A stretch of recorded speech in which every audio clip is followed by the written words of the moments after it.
Bonjour à tous. Toute l'équipe de La Terrasse est ravie de vous proposer ce nouvel épisode en intégralité. Nous vous souhaitons une très bonne écoute. Eh bien, bonsoir à tous. Bonsoir, j'ai même envie de dire bonsoir, chères créatures de la nuit. Soyez les bienvenus dans cet épisode spécial Halloween. Approchez-vous donc, mes chers spectateurs de l'horreur, et laissez-moi vous emmener dans un voyage au cœur de la terreur. Dans cette crypte, terrasse, mystérieuse et écœurante, nous allons ce soir plonger dans les abysses du cinéma d'épouvante où se mêlent sueur froide, cris et nanars grotesques. Et oui. Ce soir, je vous offre une dose bien morbide d'analyse de l'inquiétant. Nous ouvrirons le bal avec Terrifieur, une saga si terrifiante que même les clowns dansent pour nous faire frissonner. Nous explorerons les sombres secrets de l'horreur au cinéma, ce domaine délectable où le sang et le suspense se tissent comme un manteau macabre. Mais ce n'est pas tout. Nous terminerons notre douce soirée par la chronique d'un film français tout droit sorti des tréfonds des ténèbres de l'année 2024. Oui, mes chers amis, l'ombre d'un nanar plane au-dessus de cette terrasse morbide. Mais bien sûr, je ne vais pas effectuer cette descente aux enfers tout seul. Non. Permettez-moi de vous présenter mes chers compagnons de l'ombre, chacun plus étrange et intrigant que le précédent. À mes côtés, Alphonse, historien au style un brin fantasmagorique. C'est notre conteur de cauchemars du passé. Il vous contera des moments d'histoire européenne si farfelus que même les ombres des légendes frémissent de peur. Attendez-vous à des récits aussi fantaisistes qu'inquiétants où la vérité flirte avec le fantastique. Bonsoir, Alphonse. Salut Ambrose, salut à tous. Comment vas-tu ? Ça va, oui. Je me débrouille. Es-tu terrorisé par cette taverne pas du tout, malheureusement. De ce soir? Non? Tu es prêt, tu es d'attaque. Très bien.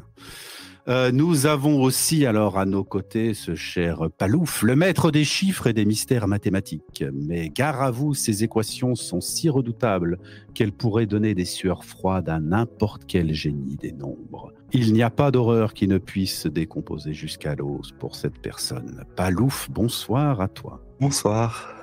Comment vas-tu? J'espère que tu vas très mal, que tu ne te sens pas bien et que tu es terrifié. Suite au film qu'on vient de voir, tout le monde est terrifié. Très bien. Et enfin, nous avons Duchâssis, notre scientifique et érudit de la pop culture, dont le savoir sinistre transcende les sciences et les fantasmagories modernes. Si un monstre de fiction émerge des ténèbres, Duchâssis est là pour nous dire d'où il vient et ce qu'il vous ferait dans les détails les plus délicieusement atroces. Bonsoir, Duchâssis. Bonsoir à tous. J'espère que tu n'es pas bien aussi ce soir, que tu n'es pas à ton aise. Tu es mal installé, que tu as... Je me sens très mal parce que là, pour rien ne vous cacher, je suis actuellement retenu en otage chez Palouf. Il m'a mis dans une cage là et si je veux sortir, je dois résoudre une équation différentielle du second ordre à second ordre non nul. Donc, mon Dieu, silence, tu es déjà en train de nous bouleverser le cerveau. Eh bien, je vais aussi finir en disant que serait un épisode terrifiant de La Terrasse sans l'apparition d'une célébrité. Une personnalité connue de tous qui se retrouve dans un exercice effroyablement difficile que celui d'incarner un rôle auquel on ne s'attendait pas. Ce soir, la créature dont le nom suffit à terrifier les médias que l'on dit indépendants et qui n'hésite pas à disséquer vivant tous ceux qui osent s'en prendre à lui, j'ai nommé Maître Daniel Conversano. Bonsoir à vous, Daniel, je vois que vous êtes là. Bonsoir, ce soir on va essayer de penser un lien dialectique entre les clowns tueurs et le traditionnalisme racial blanc. Voilà. C'est totalement terrifiant. J'en ai peur, j'en ai des sueurs froides rien qu'à d'entendre ce sujet. Eh bien, chers auditeurs des abysses, si vous aimez les histoires de fantômes, les cris, les frissons, ouvrez grand vos oreilles et vos tombes. Cette émission promet d'être monstrueuse. Je me permets quand même de manière pragmatique de vous rappeler que vous pouvez suivre Les Braves sur la chaîne YouTube, c'est youtube.com/lesbraves au pluriel tout attaché. Vous y verrez les membres de l'équipe du comptoir qui ont survécu à cette terrasse de ce soir dans l'émission qui s'appelle Le Comptoir. Vous pouvez nous suivre sur Telegram, vous connaissez le lien, c'est donc Les Braves tout attaché. Voilà, et puis bien sûr, si vous appréciez notre travail, vous pouvez vous rendre sur le site www.lesbraves.org/soutien. Êtes-vous prêts, mes amis? J'espère que non. Êtes-vous prêts à commencer? Ah, ce silence d'outre-tombe. Pour te faire plaisir, je vais dire non. D'accord, très bien. Alphonse Duchâssis, je remercie quand même toutes les personnes qui se sont connectées ce soir.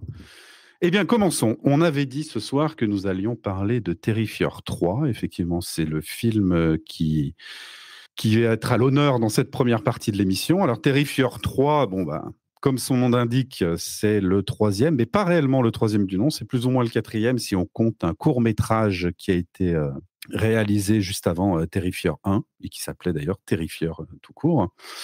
Ce sont des films qui sont écrits et réalisés par la même personne, qui s'appelle Damien Leone, un Américain, un très très grand cinéphile, et puis je pense qu'on a très vite compris que cette personne est passionnée du cinéma de genre, enfin qu'on dit de genre, cinéma d'horreur, puisque depuis sa plus tendre enfance, il a un parcours très classique, il dévore les films d'horreur. Et sa passion l'a mené à devenir maquilleur d'effets spéciaux. Et de fil en aiguille, il a fini par vouloir réaliser son tout premier film. Et il a réussi à le faire avec un budget, je crois, totalement moindre, de moins de $100 000. Il a réalisé un film qui s'appelle Le 9e cercle, donc qui est une référence à Dante, l'enfer de Dante, avec les 9 cercles de l'enfer. Et ce film voit la toute première apparition de Art le clown, donc ce fameux clown que l'on voit dans Terrifier.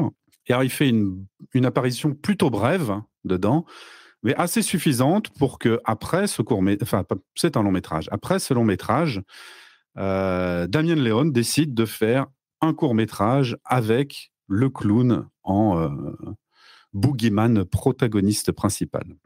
Et ce court métrage ayant totalement fonctionné et ayant reçu des critiques positives, il a commencé avec Terrifier, le premier du nom.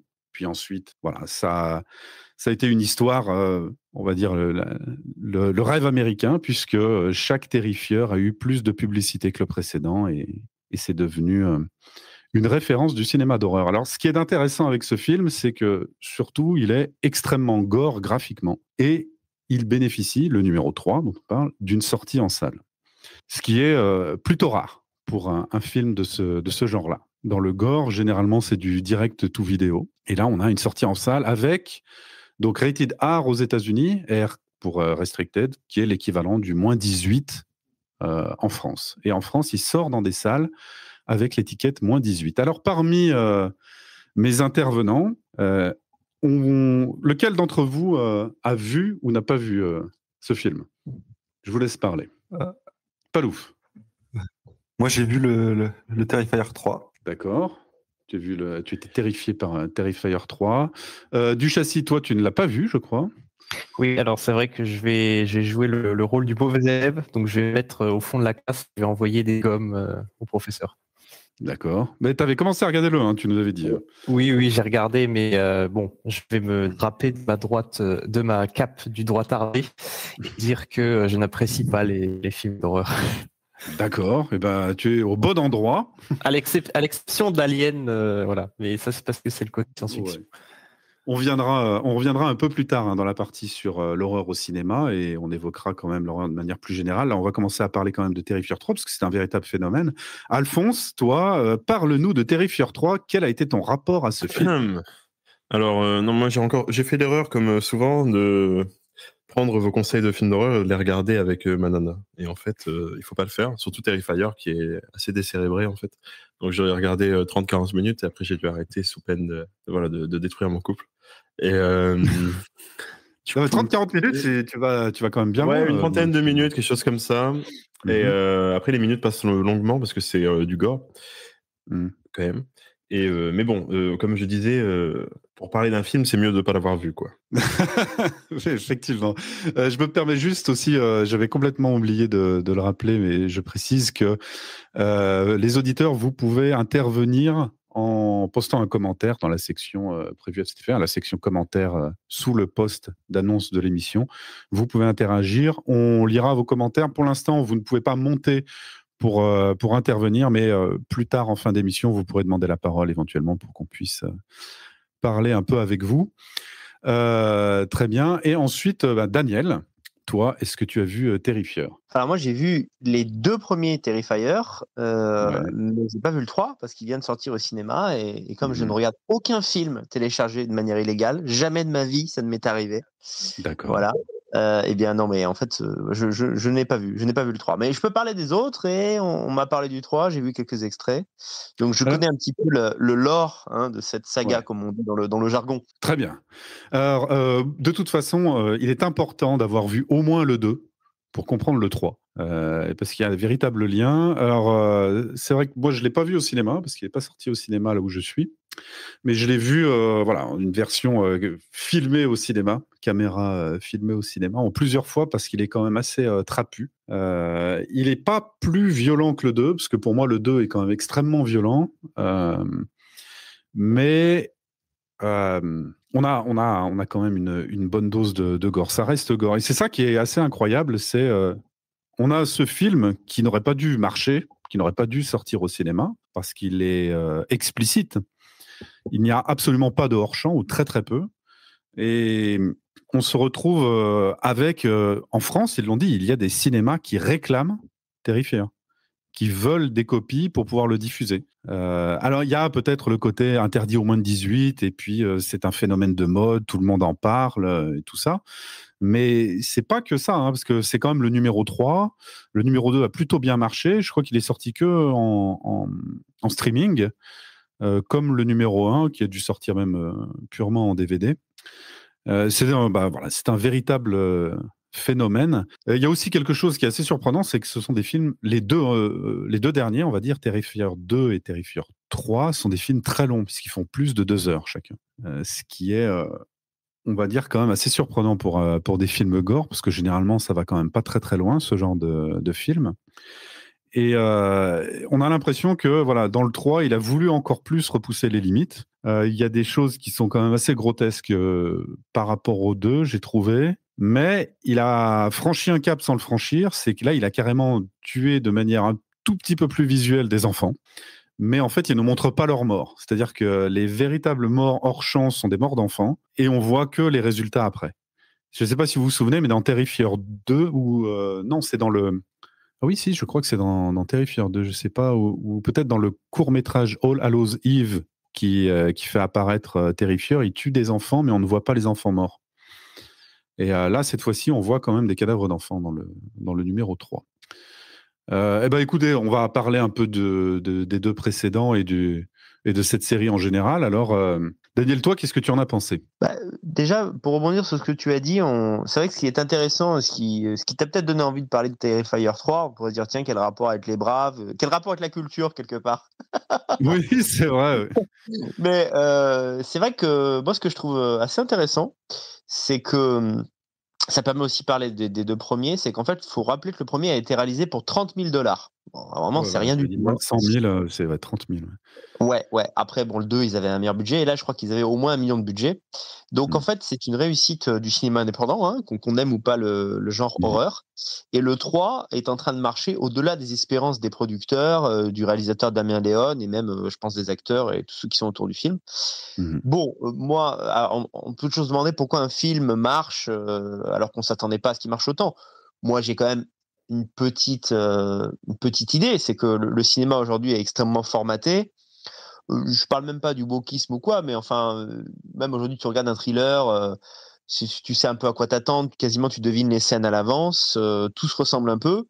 Et le fait que Terrifier 3 soit vendu, il est vendu, mais c'est pas un mensonge marketing, c'est vraiment un film ultra trash. En fait, quelque part, il sort du lot. Ok, pour le pire et pour le meilleur, mais il sort du lot et du coup, les gens vont le voir un peu par curiosité. Et je pense que le public plébiscite simplement une œuvre un peu extrême et destroy, comme on pouvait les voir dans les années 70, où en fait un réal se fait plaisir et ne respecte plus aucun code. Je pense que il y a de ça, quoi. Oui, là je suis assez d'accord. Mais on sent véritablement la passion. On sent aussi qu'il y a une énorme influence de Halloween, la série de films, et de Michael Myers. On a beaucoup de points communs en fait entre Art le clown et Michael Myers.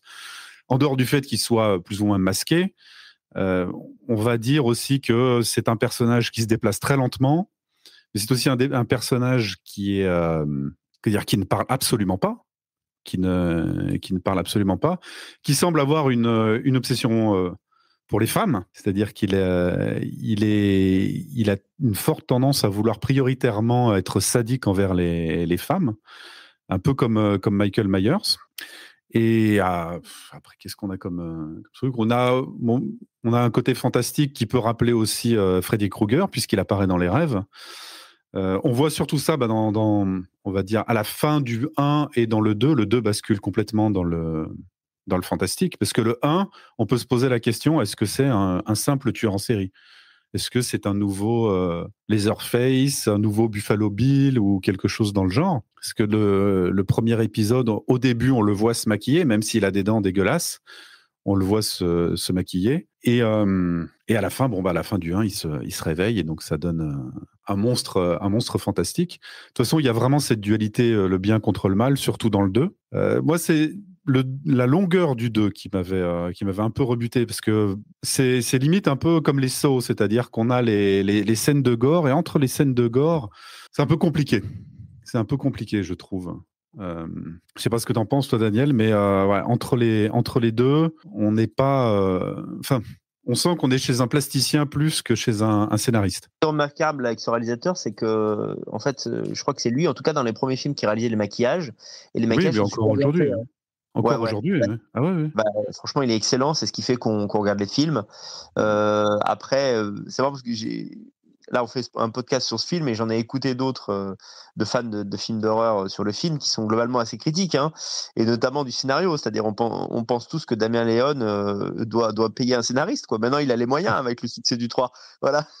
Mais surtout le 3, c'est... On attend des réponses, on n'en a pas tant que ça. En fait, le 3...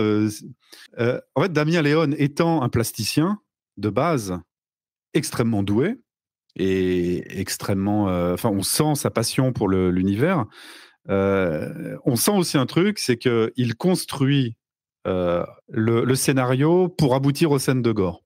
C'est presque ça, en fait. L'histoire est juste là pour justifier qu'il y ait des scènes de gore. Je trouve qu'il y a quand même un peu plus de profondeur, on va dire, entre guillemets, dans les films Saw. Mais ça reste quand même un véritable exploit. Tu le disais, effectivement. Le premier a été fait avec $30 000, le deuxième avec à peine 1 million. On peut trouver des making-of sur Internet. Il montre. Il y avait quand même le souci, en tout cas de la part de Damien Léon, de repousser les limites aussi au niveau, au niveau prothèse et plasticien, puisqu'il n'y a pas d'effet, il y a très peu d'effets numériques dans ce film. Très, très peu. On est vraiment dans un film à l'ancienne. Hein. Ça, c'est un point positif. Et juste par rapport à Saw, on peut établir une comparaison, c'est que Terrifier 3 a été interdit aux moins de 18 ans, ce qui est très rare. Hein. En général, c'est un truc qui est réservé, par exemple, aux films qui sont clairement pornographiques, en tout cas qui contiennent des scènes de sexe non simulé. Mais il y a également un film de la série Saw qui a été interdit aux moins de 18 ans, c'est Saw 3. Voilà, pour la petite anecdote cinéphile. Je me souviens plus de celui-là, je me souviens plus. Il y en a eu tellement, en fait, des sauts que... Il est un poil plus trash que les autres, mais finalement, on aurait pu interdire à moins de 18 dès le premier. Hein. Mais le 3, c'est vrai qu'il va assez loin. Après, moi aussi, comme toi, j'ai décroché. Mais voilà, donc il y a un point commun entre les deux séries, c'est qu'un de leurs opus a été interdit aux moins de 18 ans. Et pareil, Saw 3 avait quand même été plutôt un succès pour un film de genre. Il a fait 700 000 entrées. Donc, comme quoi, l'interdiction aux moins de 18 ans n'est pas une condamnation à mort. Hein. Ah oui, c'est même quelque chose qui suscite l'intérêt. Je pense que, d'ailleurs, on le pense même tous les deux, c'est quelque chose qui a ajouté de la promotion à Terrifier 3. Hein. Terrifier 3, d'interdire ce film aux moins de 18 ans, les gens se sont dit, attends, qu'est-ce qui se passe ? Tout est tellement clean aujourd'hui, tout le monde se sent choqué pour pour un rien. Donc, on essaye de faire des films qui soient abordables à tous, même les films d'horreur d'une manière générale. On a de plus en plus l'emphase sur le hors-champ, sur la terreur indicible. Et là, d'un seul coup, voilà, on a le film qui débarque, qui est complètement explicite, totalement visuel, extrêmement sadique. Et voilà. Alors, ce que j'avais beaucoup aimé, d'ailleurs, si on peut revenir sur le 2, il y a une scène que j'ai adorée, c'est la scène dans la laverie. La scène dans la laverie, elle est marrante et en plus, elle souligne une espèce de, comment dire, quelque chose d'étrange qui nous. C'est peut-être pour ça aussi que Art le clown intéresse les gens où on se pose plein de questions. C'est que on se demande si c'est pas un humain qui a été maudit. Est-ce qu'on fait le lien avec le film Le 9e cercle qui parle justement de l'enfer, puisqu'on voit le diable qui apparaît, on voit des âmes damnées et tout. Et à la fin du 2, on a aussi cette notion d'enfer. Mais au début du 2, quand il va dans une laverie pour laver ses affaires. Et il se pose à poil juste avec son masque et il lit un journal et il se met à rigoler, en fait. Et d'ailleurs, l'apparition de la gamine aussi, j'avais trouvé ça. Le personnage de la gamine, j'avais bien aimé dans le 2. Et il y a plein de détails comme ça qui sont un peu étranges chez Art le clown. On va dire les terrifieurs, comme les films gore, ils ont leur money shot. Ce qu'on appelle le money shot, c'est la scène qui coûte cher, la scène sur laquelle on capitalise énormément. Donc, dans Terrifier 2, c'est quand il fait Trick or Treat. Je ne sais plus comment elle s'appelle. Ali, je crois, la femme. Et donc, il la torture avant de la tuer. Et juste avant de se décider à la tuer, on le voit, il est dans la cuisine et il se boit un verre d'eau, il le rince et il le pose sur le bord. Et j'ai trouvé qu'en fait, c'était extrêmement, pas perturbant, mais bizarre de voir ce personnage. On s'imagine que c'est un monstre basique qui va venir et qui va tuer. Et il fait un geste du quotidien tout simple. Et il y a ça dans le 3. Au début du 3, il massacre toute une famille, parents et enfants inclus. Et à la fin, ce qu'il fait, c'est qu'il se mange des cookies en trempant dans le lait. Et une fois qu'il est fini de manger les cookies, il fait la vaisselle. C'est complètement étrange. J'ai trouvé... Pour moi, les détails ne sont pas anodins. Ils sont peut-être là pour brouiller un peu les pistes sur ce monstre. C'est pas purement un monstre. Palouf, tu veux parler ? Oui. Moi, quand j'ai vu ça, j'ai interprété ça comme donner de l'espoir à la fille qui était encore en vie quand il mangeait les cookies. Ouais. Alors, c'est la scène d'intro, donc on spoil pas grand-chose. Il y a le classique, pas caché sous le lit, mais caché sous l'évier, dans l'armoire. Tu l'as pris comme ça ? D'accord. Effectivement. Je sais pas. Moi, j'ai trouvé que vraiment ces moments-là étaient assez perturbants pour. Alors, juste Dodo, je vois que tu demandes à parler. Ce sera plus tard, en fait, pour les interactions du châssis. Même si tu. Oui, alors je veux bien intervenir parce que pour rebondir sur Alphonse, sur ce qu'a dit Alphonse précédemment, effectivement, les meilleures critiques, c'est toujours quand on n'a pas vu le film ou quand on n'a pas lu le livre, c'est très important. Mais est-ce que finalement cet aspect où le grand méchant, voilà, fait un truc totalement absurde qui rentre pas dans le cadre, est-ce que c'est pas pour pointer du doigt en fait tout le burlesque, tout l'absurde, qui il me semble quand même un aspect quand même qui existe pas mal dans les films d'horreur. C'est une très bonne question, je ne sais pas. Moi, j'ai trouvé que c'était pour... on n'a pas vu Michael Myers, on n'a pas vu Freddy, on n'a pas vu Leatherman, on n'a pas vu de ce qu'on appelle les boogeyman faire ce genre de choses. À titre personnel, c'est vraiment la première fois que je vois quelqu'un qui prend le temps de faire un acte du quotidien. Et 2 fois. C'est-à-dire que autant on peut dire que pour l'épisode 2, quand il se boit un verre avant d'aller tuer la fille, de la massacrer même, on aurait pu se dire que il y avait que moi, en fait. Je me suis dit, tiens, moi, j'ai trouvé ça bizarre, mais je suis peut-être le seul à trouver ça bizarre. En fait, c'est juste complètement anodin. Mais il y a à nouveau un truc comme ça dans le 2. Je sais pas si c'est pour souligner le côté absurde et burlesque de la situation. Est-ce que c'est pour contrecarrer Parce que peut-être que ça a un écho. Peut-être que c'est tout simplement un écho qui renvoie justement à l'absurdité de tous ces massacres. Enfin voilà, j'extrapole peut-être, mais voilà, c'est ma théorie. Je ne saurais pas quoi te dire là-dessus. Je trouve que ça fait un peu cours de philo et analyse, peut-être une surintellectualisation de quelque chose. Moi, je voudrais dire quelque chose. Je pense que c'est une manière pour le réalisateur de rendre son antagoniste, donc ce qu'on appelle le boogeyman, c'est le méchant, hein, le monstre en gros, le rendre attachant, c'est-à-dire attachant pas au sens où on l'aime parce que c'est quand même un psychopathe, mais en fait on le trouve stylé parce qu'au cinéma, évidemment, quand on regarde un film, on sait que c'est un film, donc on sait que c'est faux. Par exemple, on va regarder Le Silence des Agneaux, on va trouver cool Hannibal Lecter dans le Silence des Agneaux parce qu'il a telle ou telle attitude. Et je pense que c'est la même chose ici. Ce dont tu parles, des scènes en fait qui sont pas nécessaires à l'intrigue, mais qui donnent un caractère au personnage. Tu sais, ce dont tu as parlé par rapport au méchant, là, au clown Art de Terrifier, ça m'a fait penser à une scène de Massacre à la tronçonneuse où donc tu as le méchant à la tronçonneuse qui tue plusieurs personnages. Et en fait, quand il fait ça, pour nous, il est simplement l'incarnation du mal absolu. Et puis, il y a une scène où, après avoir commis ces meurtres, on le voit aller vers la fenêtre et, un peu comme un petit enfant, bouger sur sa chaise, comme un type inquiet, en fait. Il regarde dehors. En fait, il craint que quelqu'un d'autre vienne dans sa maison. Et tout à coup, on se rend compte que, évidemment, c'est un tueur, mais qu'en fait, c'est un débile mental. C'est un type qui a 7 ans d'âge mental. Et du coup, ça donne une nouvelle... un nouvel éclairage, je dirais, au personnage. Et il y a ce côté-là un peu avec le clown Art. Ça m'a fait penser à ça. Il y a énormément de profondeur. Enfin, énormément, c'est peut-être un peu exagéré, mais il y a quand même une certaine profondeur dans le personnage de Art, dans le tout premier Terrifier, alors qu'il a quasiment tué tout le monde et que va arriver celle qui va finir défigurée et que l'on verra dans le 2 et dans le 3. Il y a une folle qui arrive avec un faux bébé, une sans-abri, et qui discute avec Art en disant « Oh mon Dieu, tu n'as pas connu de mère » ou quelque chose comme ça. Et en fait, elle le pouponne un peu. Et Art, au lieu de la tuer tout de suite, on va dire, eh bien, il commence à sucer son pouce. En fait, c'est super étrange. On a quelque chose d'assez... je ne sais pas si c'est...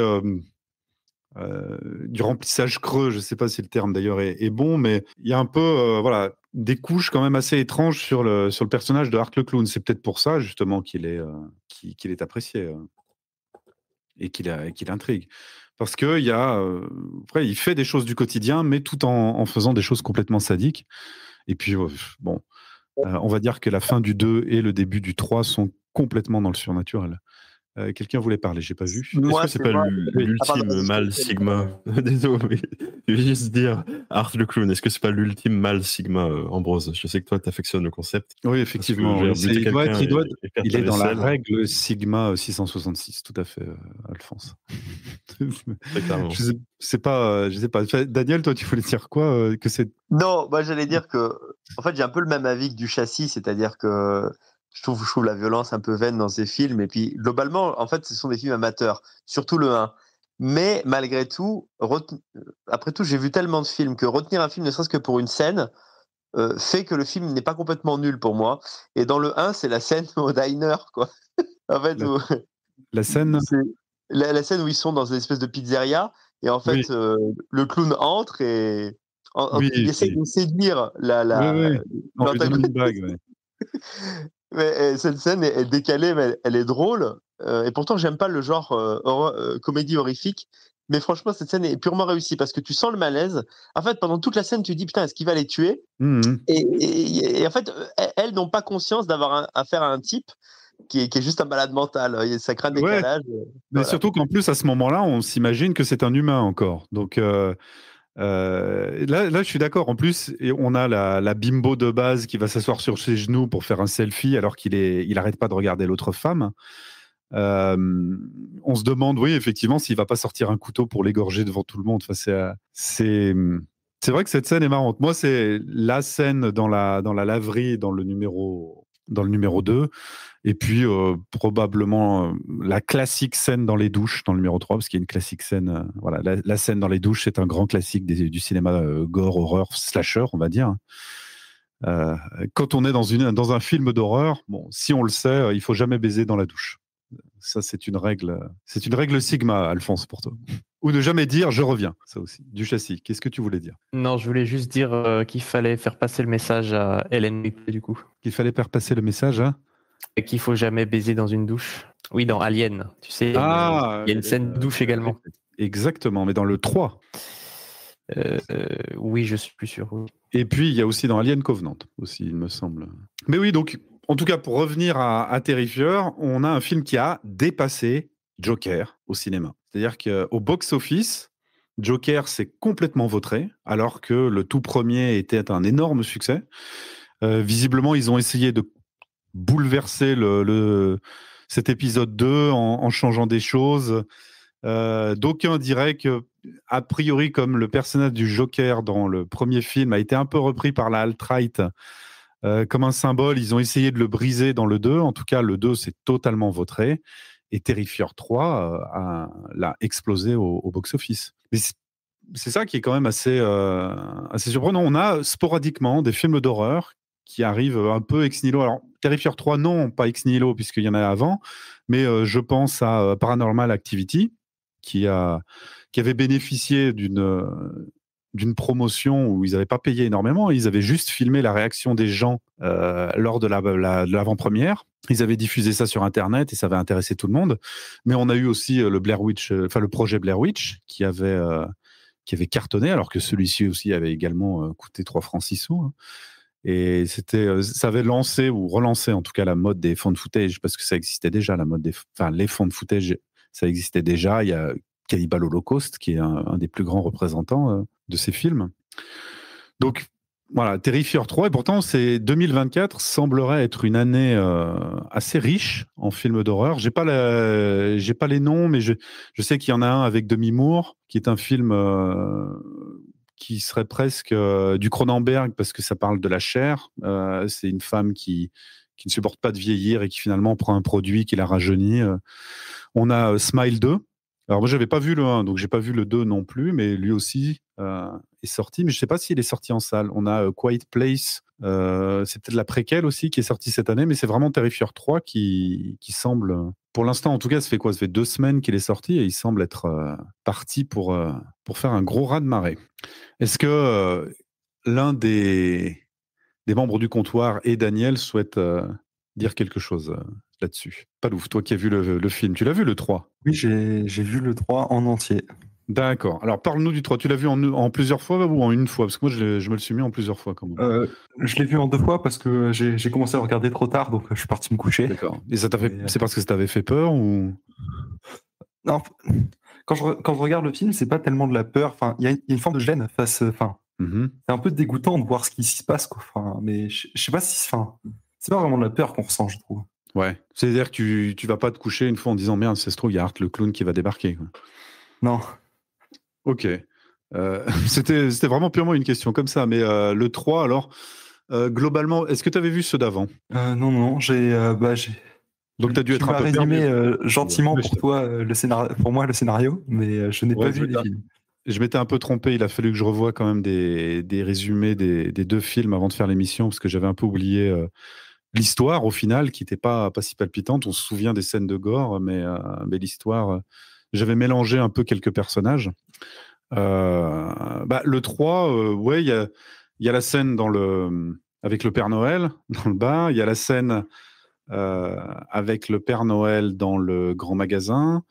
Il y a un truc qui est marrant dans le 3, je me souviens plus si ça fait ça dans le 2, mais en fait, ce film, sachant que l'héroïne principale fait des cauchemars, il y a des moments où on se demande si c'est purement un cauchemar qu'elle fait, et en fait, on se rend compte que c'est la réalité. Je ne sais pas si ça t'a fait ça, mais moi, dans Terrifier 3, la grande scène finale, vraiment on va dire la scène où tout le monde se retrouve, en plus ou moins au complet, on va dire, charnellement parlant, et ben cette scène, au début, je croyais qu'elle était en train de faire un cauchemar.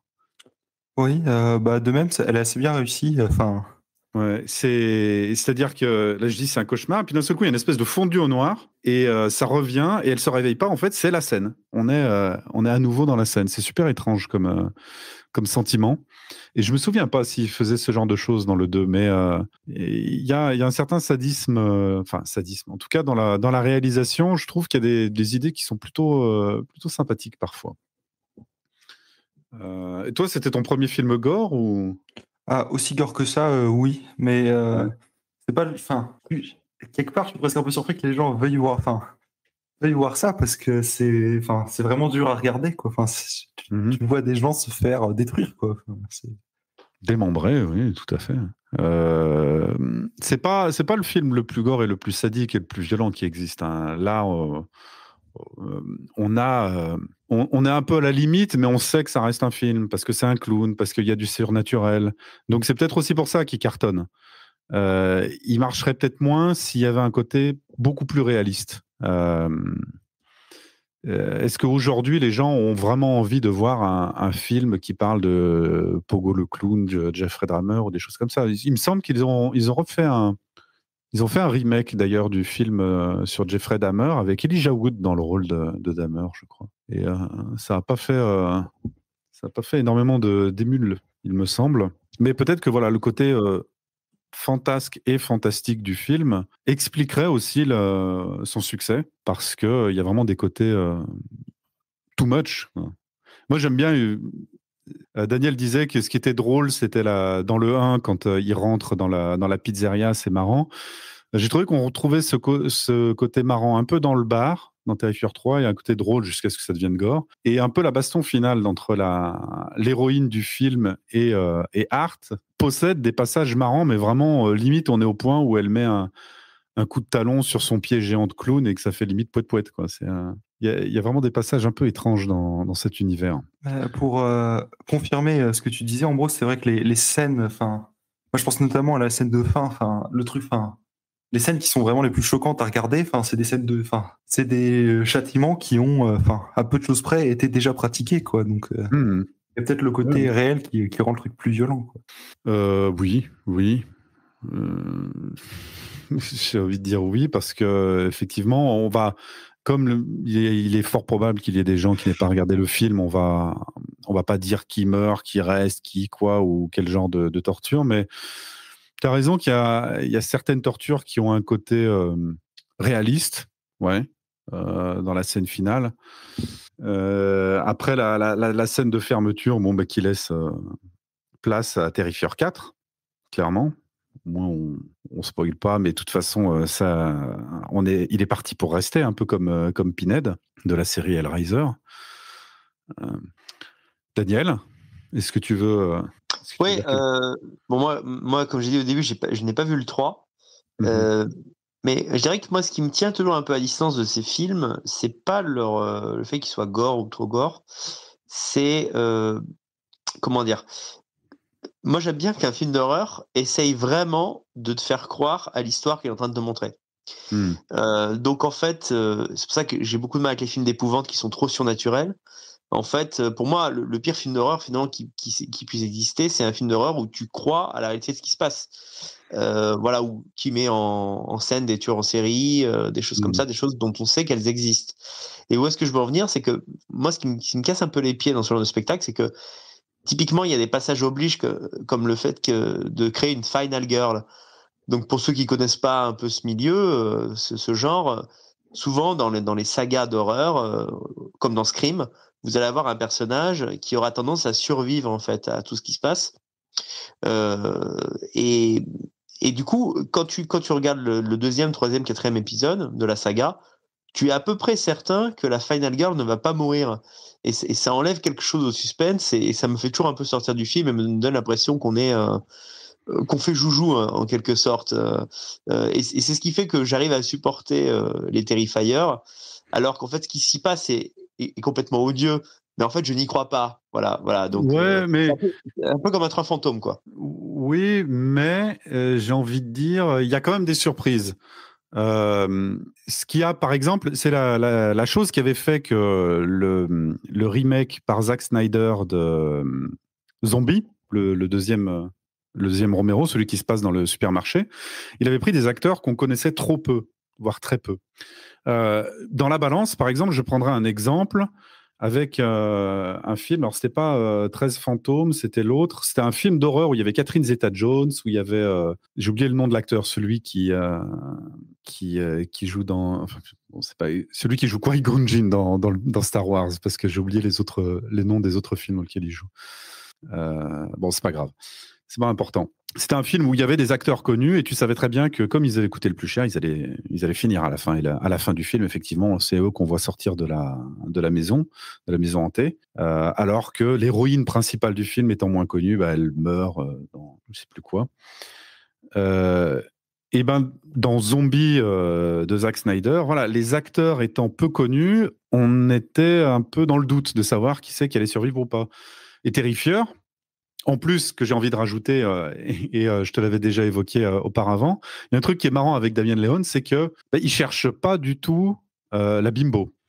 Parce que si on prend, même si j'adore ce réalisateur, Alexandre Aja, qui a fait un remake de Piranha, de Piranha qu'il a fait en 3D, d'ailleurs, qui est vraiment bien comme film. Ça se passe sur la plage, il y a quand même de la bimbo partout. Il me semble même qu'il avait même des actrices porno siliconées qui apparaissaient dans le film. Et là, Damien Leone, il a quand même des femmes qui sont plutôt, j'ai envie de dire, random et casual. Au niveau du visage, par exemple, dans Terrifier 2, la meilleure amie de l'héroïne, elle est même presque un peu prognate. Elle a un peu la mâchoire en avant. Elle n'est pas forcément jolie, quoi. C'est assez surprenant d'avoir ça pour un film d'horreur. D'habitude, on aime quand même bien un peu avoir un minimum. Les films gore. Voilà, c'est que comme elles sont demi-moches, on s'attend à ce qu'elles meurent à chaque instant, c'est ça? Voilà, c'était l'épisode de Groland où il y avait un tueur en série, où il montrait la photo des femmes qu'il avait tuées. Et on dit, vous allez l'arrêter? Il fait, non, il assassine que les boudins. Donc on va le laisser faire. Non, je disais juste qu'en termes d'esthétique, il n'a pas cherché des acteurs. Même le frère de l'héroïne, il est un peu étrange. Il est fait bizarrement. Il a un peu un long cou, une tête de je sais pas, de sucette en fait, un corps super bizarre, des grosses lunettes, mais pas le geek des films classiques, quoi. On sent qu'il est un peu pas à l'aise avec lui-même. C'est assez étrange comme personnage.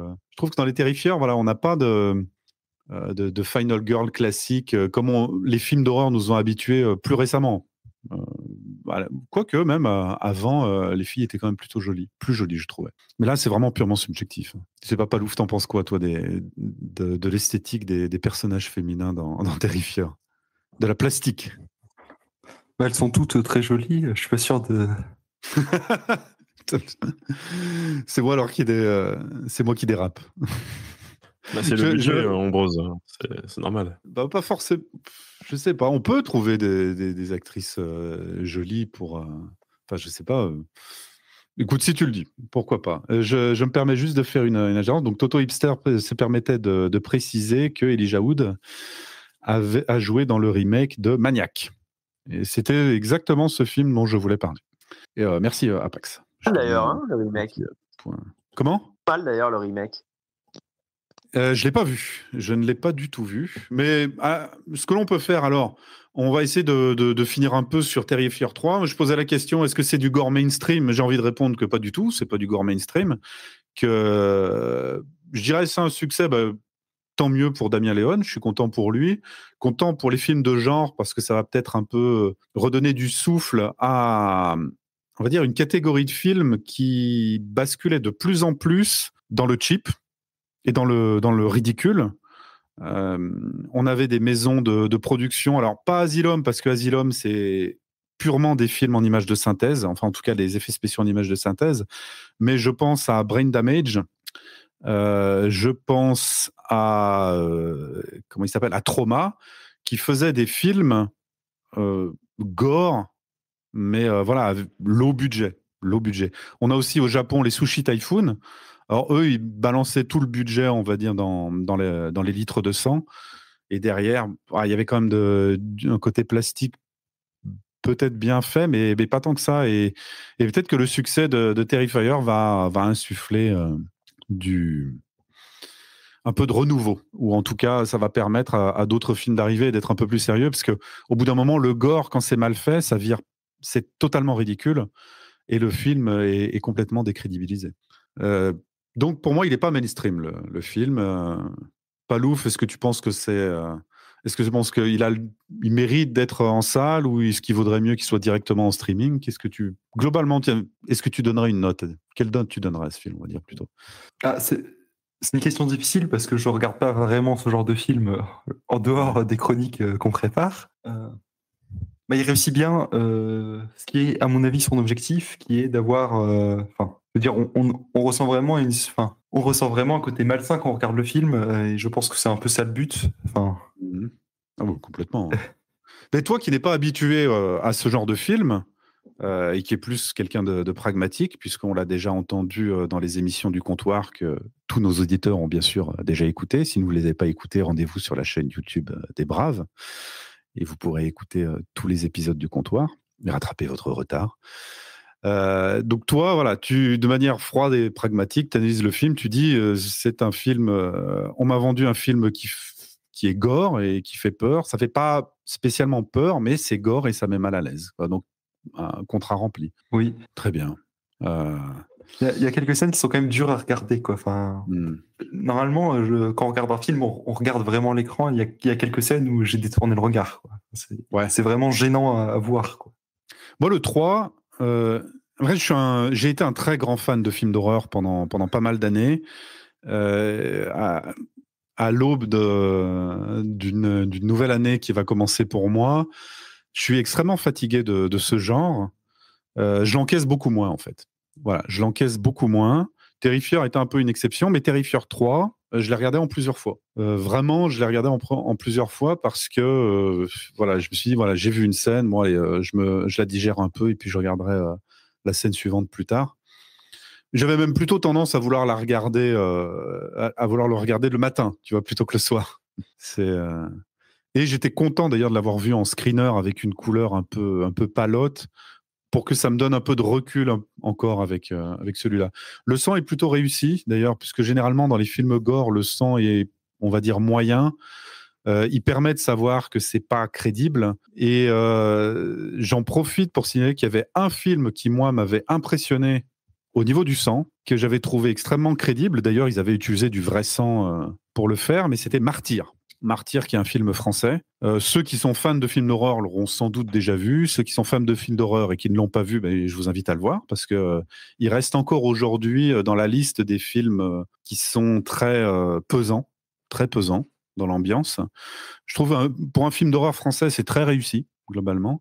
Et le sang ajoute à de la crédibilité parce qu'on a vraiment les personnages qui, au bout d'un moment, ils ont eu du sang sur eux pendant longtemps et ça noircit, en fait, ça salit plutôt que ça reste rouge pendant très longtemps. Ouais, c'était ce que je voulais préciser. Non, mais Daniel. Non, ce que tu dis sur le sang, ça me fait penser à une autre histoire de cinéma intéressante par rapport au film Taxi Driver de Martin Scorsese, un grand classique. Et en fait, pour la petite anecdote, alors c'est pas mal, c'est bien raconté par Tarantino dans un short sur Internet qui a vachement buzzé. En fait, Tarantino explique que Scorsese, il rappelle que Scorsese a failli ne pas sortir Taxi Driver tel qu'il est sorti parce que les producteurs trouvaient la fin, sans rentrer dans le détail, trop violente. On rappelle que le film est sorti dans les années 70, donc à l'époque, les gens étaient plus facilement impressionnables. Oui. Et ce qui s'est passé, c'est que le producteur, je vous la fais très courte, le producteur a dit à Martin Scorsese, je te sors le film, mais sans cette scène. Et Scorsese est devenu complètement fou. Et il disait à son entourage, je vais le tuer, je vais tuer le producteur. Ce film est mon chef-d'œuvre, et en fait, il va me le fumer, quoi. Et donc, un ami à Scorsese, d'ailleurs, si je dis pas de bêtises, je crois que c'est Spielberg. Spielberg a suggéré à Martin Scorsese de changer l'étalonnage. L'étalonnage, c'est la couleur. C'est-à-dire de rendre le sang moins rouge dans cette scène de massacre. Bref, spoil involontaire.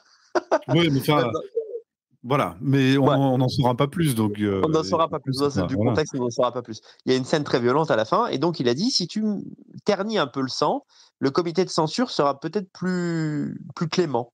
Et ce fut le cas. Il a remontré le film en ayant changé la couleur à la fin, et le comité de censure a dit, bon, allez, ça passe, voilà, on vous autorise à le sortir sans l'interdire en moins de 18 ans, etc.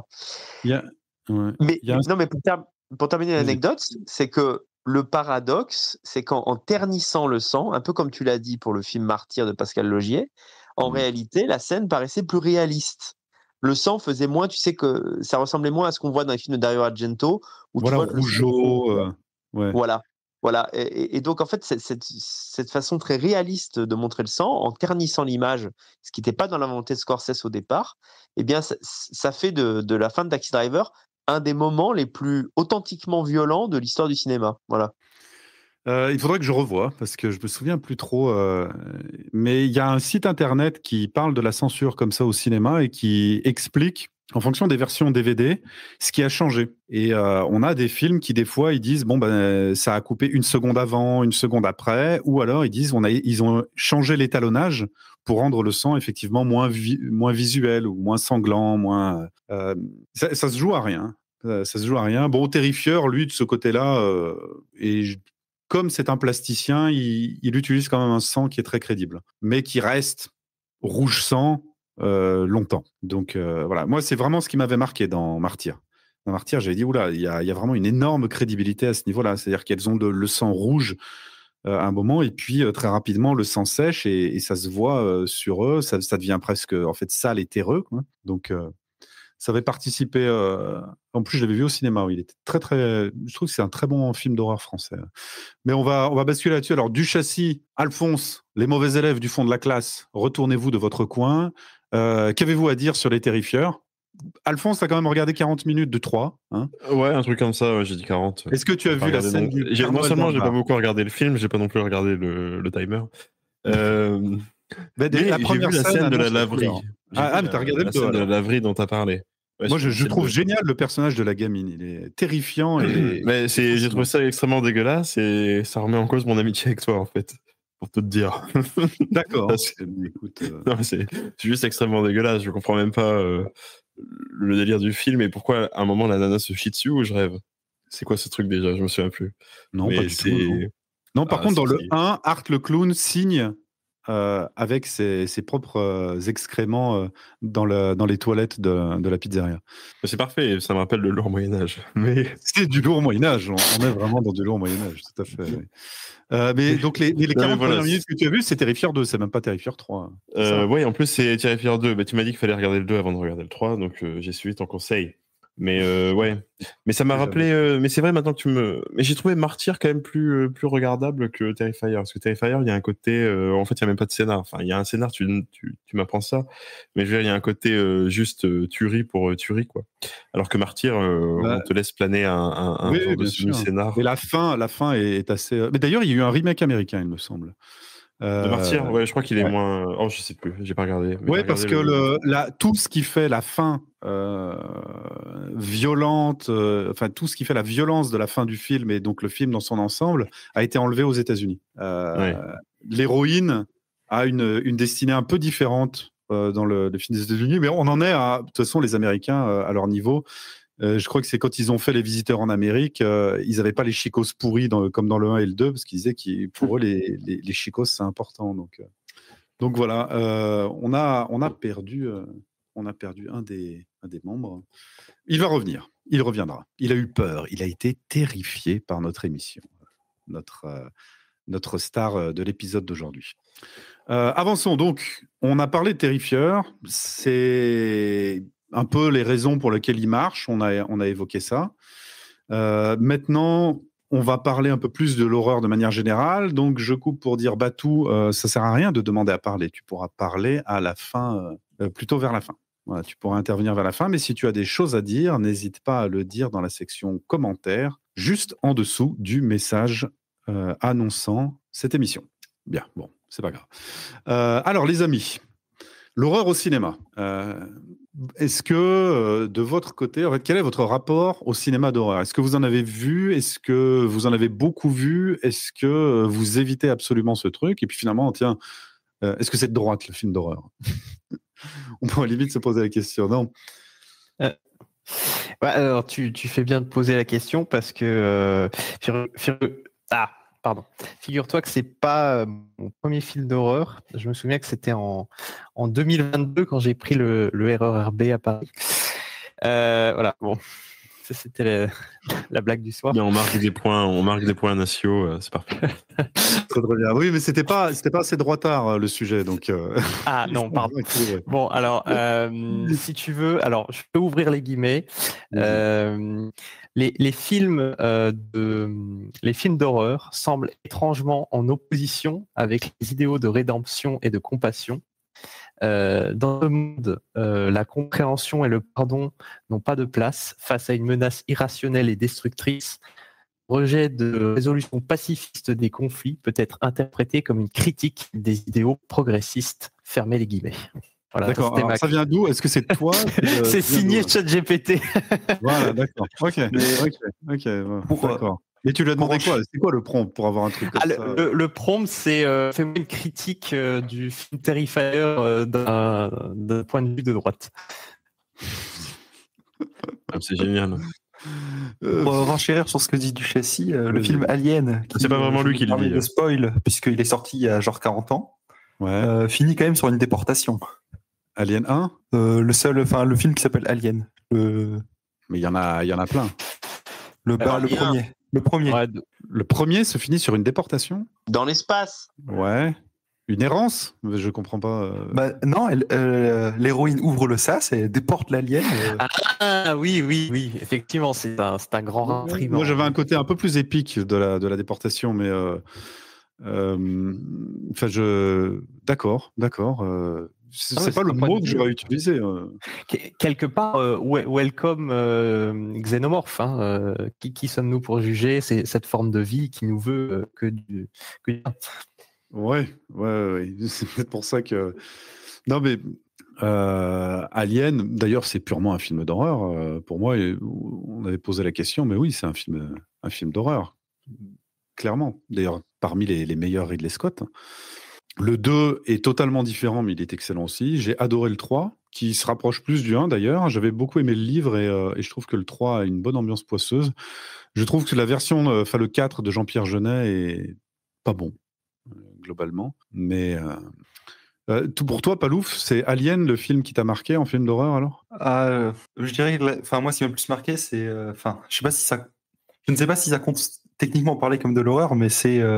La scène dans Matrix où on lui met un parasite, il y a un côté vraiment horrifiant à voir ça, quoi, et se dire, en fait, on fait quelque chose. Les parasites, c'est toujours terrifiant. Les parasites, c'est toujours... sans le consentement, on t'insère un truc comme ça, d'autant que je l'ai vu particulièrement jeune, donc ça doit jouer sur le sentiment d'horreur que j'ai face à cette scène. Ouais, ça s'entend, je trouve.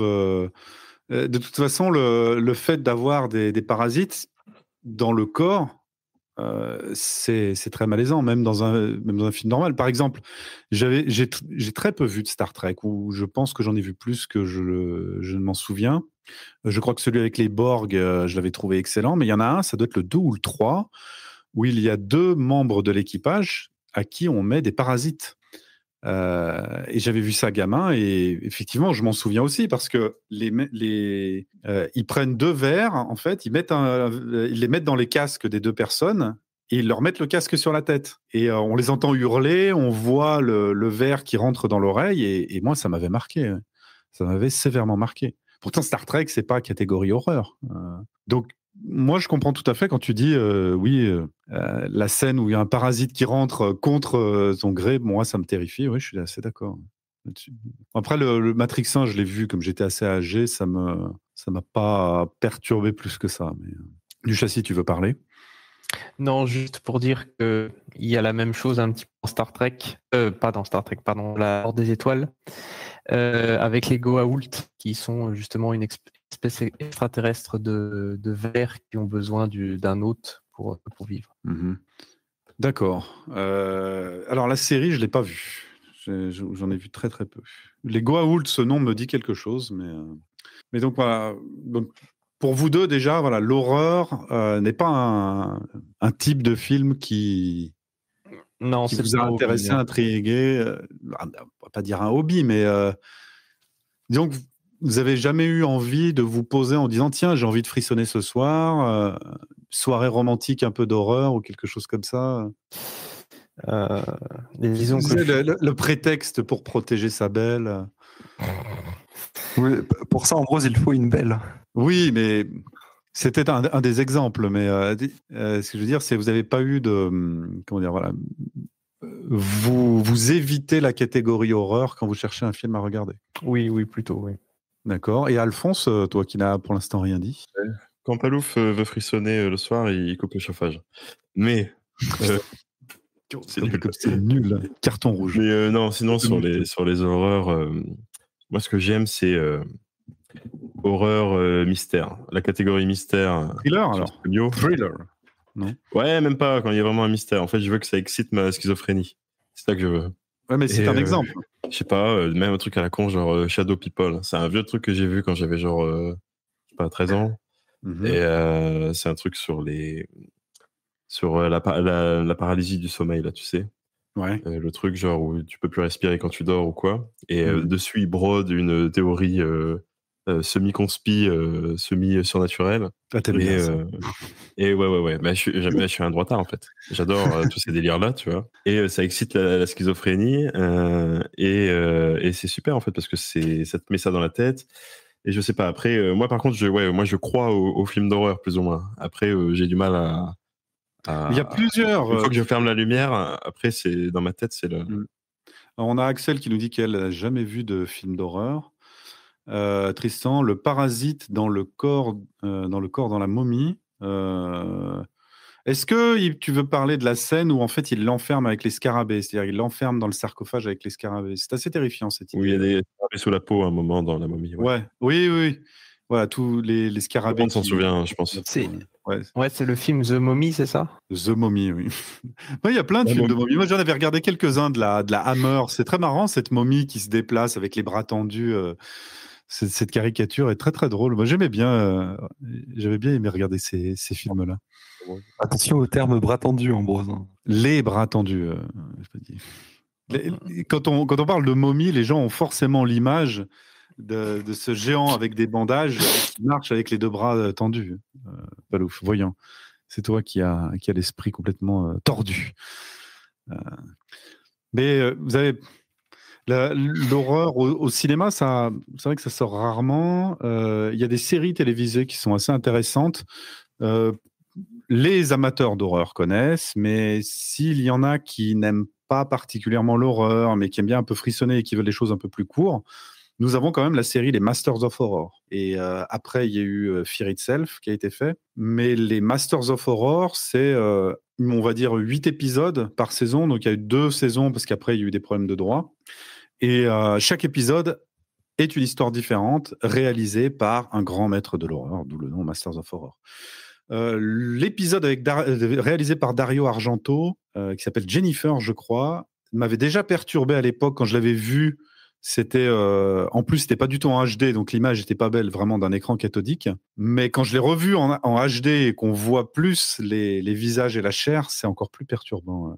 Donc vraiment pour ceux qui n'ont pas trop envie de plonger, la série les Masters of Horror, c'est quand même assez intéressant. Johan nous dit le meilleur film d'horreur est le suggestif. Oui et non. Dès qu'on essaye de mettre des images à petit budget, ça me sort du film. Ouais, mais c'est ce qu'on disait. Et le problème du gore aussi, c'est que le gore a été un genre de niche qui, à la fin, je prends vraiment l'exemple, si vous voulez, c'est alors en France, les éditeurs s'appellent Uncut Movie, mais aux États-Unis, c'est Brain Damage Film. C'est eux qui ont fait énormément de films gore, qui ont sorti des films comme les plus connus, ça doit être Nécromantique, je vous laisse deviner de quoi ça parle. Mais il y avait beaucoup de films où c'était cheap, le sang était pas crédible, les scènes de démembrement, on voyait les prothèses et tout.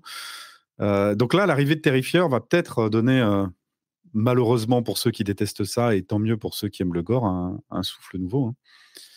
Donc toi, tu préfères qu'on fasse imaginer. C'est vrai que c'est le plus puissant, hein, mais l'indicible, au bout d'un moment, des fois, on a envie juste de se faire peur de manière basique. Et Farquhar nous dit la Hammer, toujours avec le binôme, donc Christopher Lee et Peter Cushing. Oui, mais la Hammer, ils ont réouvert leur studio, puisque ils ont réouvert leur studio et le premier film qu'ils ont sorti était un film avec Radcliffe. Daniel Radcliffe, si je me souviens bien, La Dame en Noir, qui était vraiment pas mal d'ailleurs. Ou alors c'était Eden Lake. Lui, il est malaisant, Eden Lake. Je me souviens plus. Et Axel Lilly, oui, le parasite dans Star Trek, j'ai vu enfant, et effectivement, c'est un épisode horrible dont je me souviens aussi. Bon, bah voilà, ça marque tout le monde. Le côté parasite, de toute façon, ça marque facilement. Daniel, j'ai vu que tu voulais parler. Eden Lake, il serait parfait si à la place des petits jeunes anglais psychopathes, tu mettais des noirs. Et là, c'est le plus grand film de droite de l'histoire, quoi. Effectivement. La fin est horrible. En fait, tout est horrible dans ce film. C'est vraiment. Non, mais il est réussi, hein, objectivement. Objectivement, il est très réussi là-dessus. Et puis, il est très réussi. Et en plus, il est, j'allais dire, désespérant. Non, c'est vraiment dans le désespoir, quoi. Alors qu'il y a un film qui s'appelle Ils, enfin ILS, qui se passe et qui ressemble un peu à Eden Lake, mais qui se passe dans des pays de l'Est, qui lui par contre est zéro crédible, vraiment, à part peut-être la scène un peu finale c'est pas dans la crédibilité, mais qui est bien construite, mais sinon ouais, Eden Lake lui, il y a une atmosphère, hein. Mais je te donne raison sur les Masters of Horror, c'est de la série B, hein, mais de la bonne série B, hein. Avec des épisodes réalisés par Tobe Hooper. C'est Tobe Hooper ou Joe Dante qui fait Dear Woman, hein, parce qu'il est à mourir de rire cet épisode. Dear Woman, ah oui, attends, c'est celui où les hommes se mettent à tuer les femmes, c'est ça? Ben, en fait, ils sont tous obsédés par cette femme daim qui se transforme en daim et qui les tue aussi. Elle est en autostop. Ah, parce que je croyais que tu faisais allusion à cet épisode qui finalement préfigure le mouvement Micto. Enfin, je rigole à peine. Où en fait, il y a une espèce de virus qui rend les hommes fous et les hommes se mettent à tuer des femmes, en fait. Alors cet épisode, je m'en souviens plus du tout. Bah ouais, c'est Joe Dante qui l'a réalisé. Alors ça menace évidemment l'humanité. Donc ouais, c'est Tobe Hooper qui a fait Dear Woman. Ouais. Oui, mais c'est vrai que celui d'Argento est excellent. Non, Jennifer, il est malaisant, et comme je disais, je l'ai vu. En fait, c'est une femme qui est laide, hein. Au-delà de laide. Ouais. Elle a un visage monstrueux, voilà. Mais elle a une espèce de sex appeal de félin. Et les hommes ne peuvent pas s'empêcher de coucher avec elle. Alors à la fois ils la trouvent laide et en même temps ils sont charmés. Mais bon, elle a un petit secret. Ce petit secret, c'est que elle mange les gens, quoi. Voilà. Ouais. Et en fait, au tout début, c'est quelqu'un qui la sauve parce qu'il y avait un mec qui voulait la tuer. C'est vrai que s'est senti attiré un peu par elle, hein, je pense, au niveau de sa plastique sans le visage, hein, et il s'est dit ouais, bon, bah voilà, elle est bien foutue, qu'est-ce que c'est que ce mec, il veut tuer une femme. Puis après, quand il voit sa gueule, mais comme je disais, moi au début j'avais vu son visage en regardant les vidéos de mauvaise qualité, hein, ça devait être comme c'était début 2000, on avait dû me passer un DivX et j'avais regardé ça sur l'écran cathodique, et quand j'ai revu en HD, je fais oh putain, la tête qu'elle a. J'aimais bien aussi l'épisode de Carpenter qui s'appelle Cigarette Burns, qui parle de l'amour du cinéma aussi, qui est donc un bel épisode. Fin absolue du monde, il est bien. La fin absolue du monde, oui, bah, c'est la version française est Cigarette Burn en anglais, voilà. La fin absolue du monde. Mais le nom du film intérieur s'appelle effectivement en français La fin absolue du monde. Mais c'est vrai que l'épisode d'Argento, ce qui est intéressant, c'est que, un peu comme tu disais par rapport au clown de Terrifier, c'est que en fait, il arrive à créer une sorte d'empathie pour le monstre. Parce qu'en fait, elle, cette créature monstrueuse, en fait, elle ne comprend pas pourquoi lui est énervé. En gros, elle bouffe son entourage. Et elle commence à bouffer le chat, je crois, c'est ça. Oui, voilà, elle commence à bouffer des animaux. Mais pourquoi Oui, puis après, elle est comme un animal blessé. Je me souviens d'une scène où elle lui apporte une bière. Elle lui apporte une bière pour qu'il se calme, quoi. Oui, voilà, puis comme un chien qui a fait une bêtise, effectivement. T'as bouffé le voisin, quoi. Je veux dire, c'est pas pardonnable. Oui, effectivement. Ouais. Donc les deux saisons de Masters of Horror, la deuxième saison est un peu moins bien, mais en fait j'ai envie de dire qu'elles sont toutes les deux égales parce que dans mes souvenirs, il y a des épisodes qui sont quand même complètement épiques dans la saison 2. Après, Fear Itself est beaucoup plus cheap. J'aimais bien l'épisode avec le Wendigo, mais ça restait ça reste beaucoup plus anecdotique. C'est dommage. Masters of Horror, voilà, il y a eu 2 saisons, mais elles sont pour ceux qui aiment les films d'horreur, on conseille. C'est des grands maîtres qui ont réalisé ces épisodes. Et dans la saison 1, il y a celui qui est très connu, c'est le dernier de Takeshi Miike. Il est génial. Oui, mais parce qu'il a été censuré, parce qu'il a été complètement censuré et interdit. À l'époque, quand on se le passait, il y a un mec qui dit ouais, moi j'ai les Masters of Horror, mais si tu veux, j'ai l'épisode de Mickey. Mais l'épisode de Mickey est atroce. Il est juste atroce. Il est atroce de malaisance. Enfin, il est sadique. Et on parlait de films d'horreur. Pour moi, ça m'a rappelé une série de films. Alors, je les ai pas tous vus, mais j'en ai vu quelques-uns assez pour vraiment me dire ils sont complètement tarés au Japon. C'est la série des films qui s'appelle les Guinea Pigs, donc cochons d'Inde. Et on dira par corollaire, Guinea Pigs, c'est les personnes qu'on utilise pour faire des tests. Et il y a un épisode qui a fait scandale parce qu'on n'arrivait pas à... En fait, on s'était interrogé sur ce qu'on avait vu. Voilà, cobaye, merci Apax. On s'était interrogé sur si le film était un snuff ou pas. Parce que c'est vraiment purement... c'est tout simplement l'histoire d'un homme qui kidnappe une femme et qui la découpe en morceaux, et c'est extrêmement réaliste. Et c'est juste ça, et ça dure 20-30 minutes l'épisode. Et je trouve que l'épisode de Takashi Miike a un côté un peu comme ça. Tonton Hipster nous dit l'un des meilleurs épisodes de Masters of Horror fut celui avec les fourrures, les peaux qui donnent des pulsions meurtrières et suicidaires à ceux qui les touchent. Je me souviens plus du tout de cet épisode. Je serais curieux de savoir qui l'a réalisé d'ailleurs. Si tu pouvais le dire, parce que ça me dit rien, ça. La fourrure. Mais on est là, les fourrures qui donnent des pulsions de meurtre. On se rapproche plus des films d'horreur comme il y avait Elmer, le remue-ménage, ou des choses comme ça, des films série Z qui mélangeaient drogue et gore, qui sont assez particuliers. Très en vogue dans fin 80 et peut-être un peu début 90. Voilà, les Masters of Horror. Mais d'ailleurs, ceux qui n'ont pas, qui n'aiment vraiment pas les films d'horreur, mais qui ont envie de frissonner un peu, à la rigueur, regardez la 4e dimension. C'est peut-être l'une des meilleures séries télé qui a été faite. Je pense que Daniel sera d'accord avec moi là-dessus. Il est d'accord. Il est d'accord, Daniel est d'accord, mais ne sait pas activer un bouton de micro, en fait. Voilà, c'est ça. J'appuyais, mais pas au bon endroit. Et alors, je suis d'accord avec toi au point que j'ai le coffret DVD de l'intégrale 4e dimension. Et ça, c'est pas tout le monde qui peut le dire. Ah, bah écoute, félicitations. Je trouve après la 4e saison était un peu plus fatiguée, mais rien que les 3 premières saisons, c'est exceptionnel. Exceptionnel. L'introduction que j'ai rédigée avec l'aide de ChatGPT, parce que je voulais un ton, et il a su le trouver, qui était aussi le ton des Contes de la Crypte. Les Contes de la Crypte aussi, c'est très marrant. C'est des... J'aurai leur peau de Dario Argento. Ah, donc c'est les Masters of Horror saison 2 alors. Ok, merci tonton Hipster. Donc un autre Dario Argento. Dario Argento qui a fait du bon et du moins bon. J'ai vu au cinéma, en plus il était sorti au cinéma dans une salle où il y a genre un poteau au milieu, enfin c'était vraiment où les mecs fumaient. À Lyon, c'était Le Fantôme de l'Opéra, que j'avais trouvé assez mauvais. Je ne suis pas un grand fan des films de Dario Argento. Les Contes de la Crypte, oui, bien sûr, c'est exceptionnel. Il y a un truc qui est génial avec Crypt Keeper, c'est cette espèce de sarcasme et de sadisme qu'il a quand il présente les épisodes. C'est très, très drôle. C'est pas terrifiant, hein, on est loin des films à la terrifieur. Donc, si vous voulez rentrer, voir un peu d'horreur ou un peu frissonner, les Contes de la Crypte et la 4e dimension, c'est largement suffisant. Du châssis, Palouf, Alphonse, est-ce que vous voulez rajouter quelque chose, mes amis? Est-ce que vous voulez...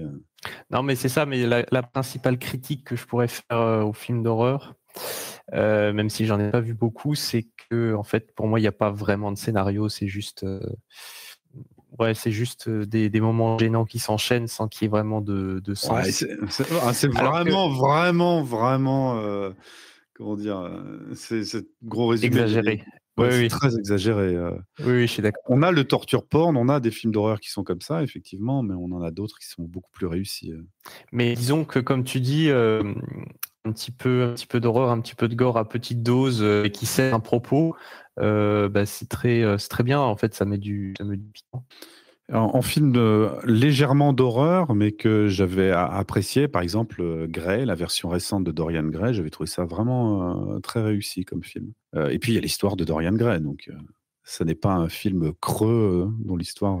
si, remarque, c'est pas non plus exceptionnel. Je n'ai lu que le livre, mais le scénario est pas mal. Ah mais l'histoire est très bien, mais après, pour transposer en film sur 1h30, voilà, on développe moins, on a moins de relations. Est-ce qu'on peut classer dans la catégorie horreur, par exemple, le film Dracula de Coppola? Tu dis oui, Daniel? C'est plus un film fantastique Ouais. qu'un film d'horreur. Ouais, c'est vrai. Ben, la limite, quand on est habitué à voir des films comme ça, on la voit clairement, mais ça peut être un peu flou pour les gens. Mais c'est vrai, tu as raison. Plus un film fantastique, avec quand même une ambiance un À peu la fin de l'année, horrifique.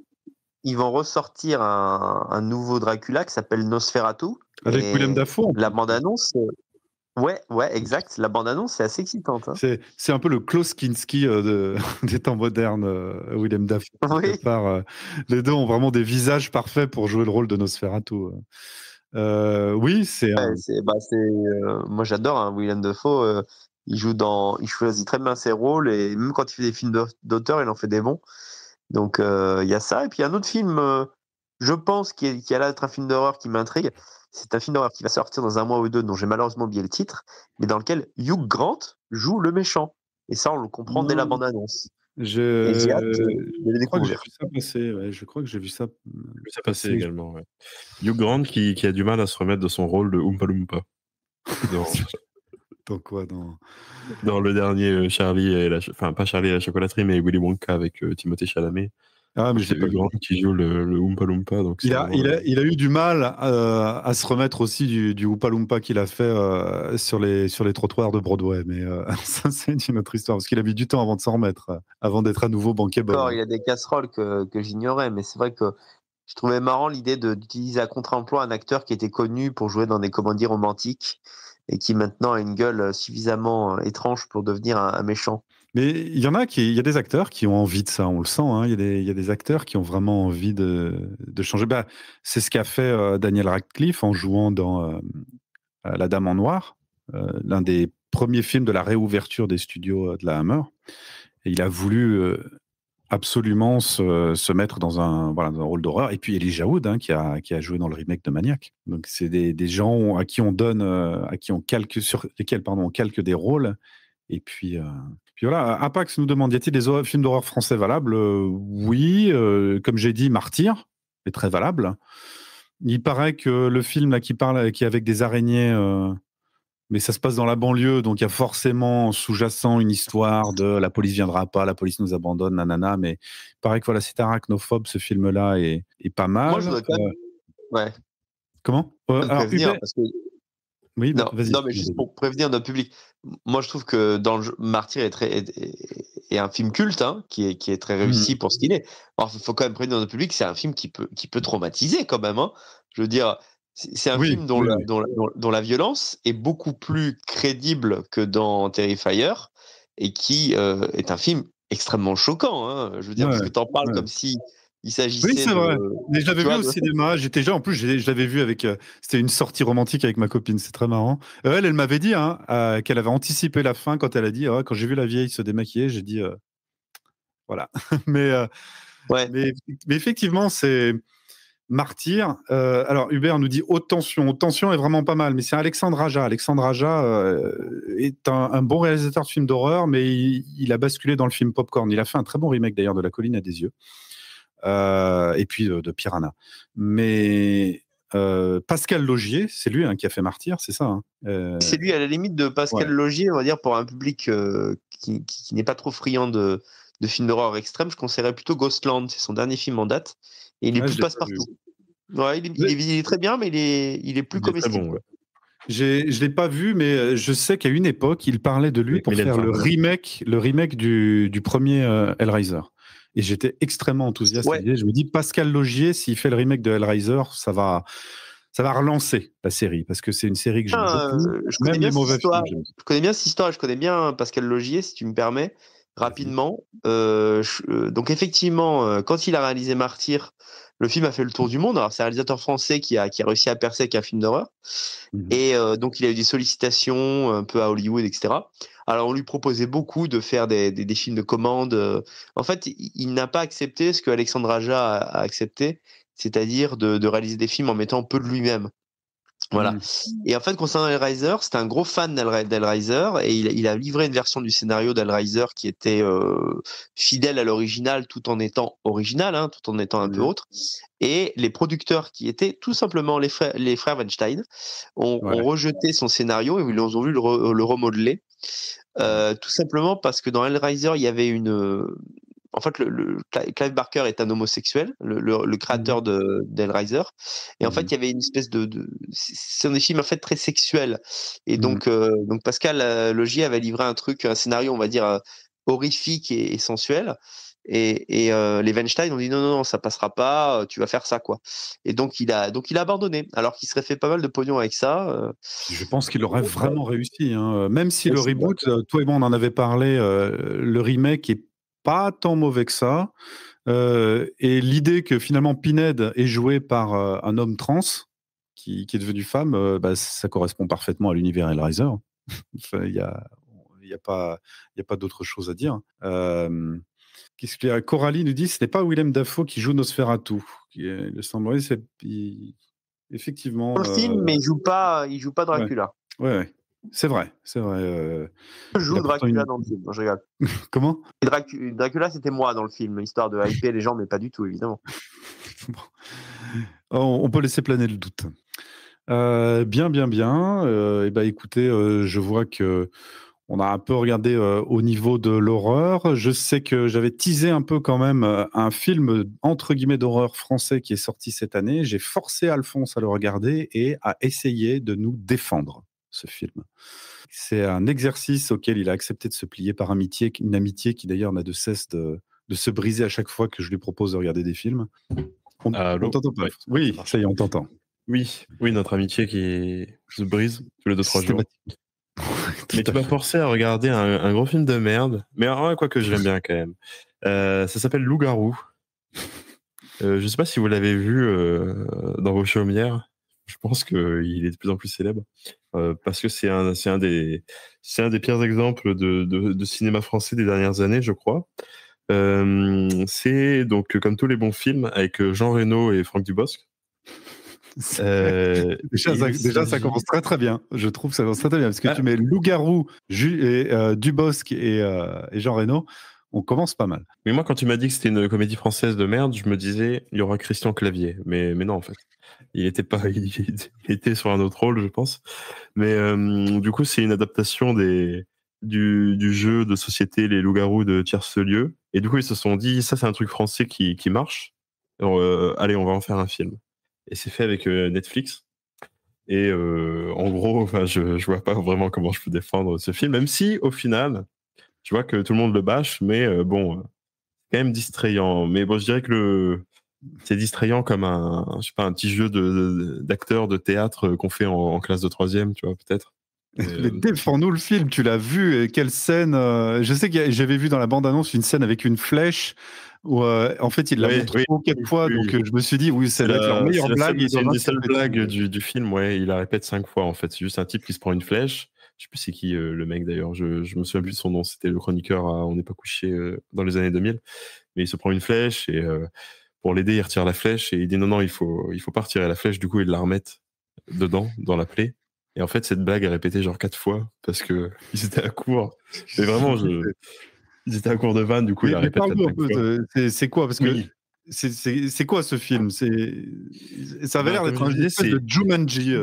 C'est ça, voilà. C'est une adaptation d'un jeu de société. Donc déjà, bon, je trouve que c'est dur à adapter, mais en gros, il joue au loup-garou de Tierce-Lieu, donc le truc où toutes les nuits, il y a des loups-garous qui dévorent des villageois, et il faut découvrir qui est le loup-garou.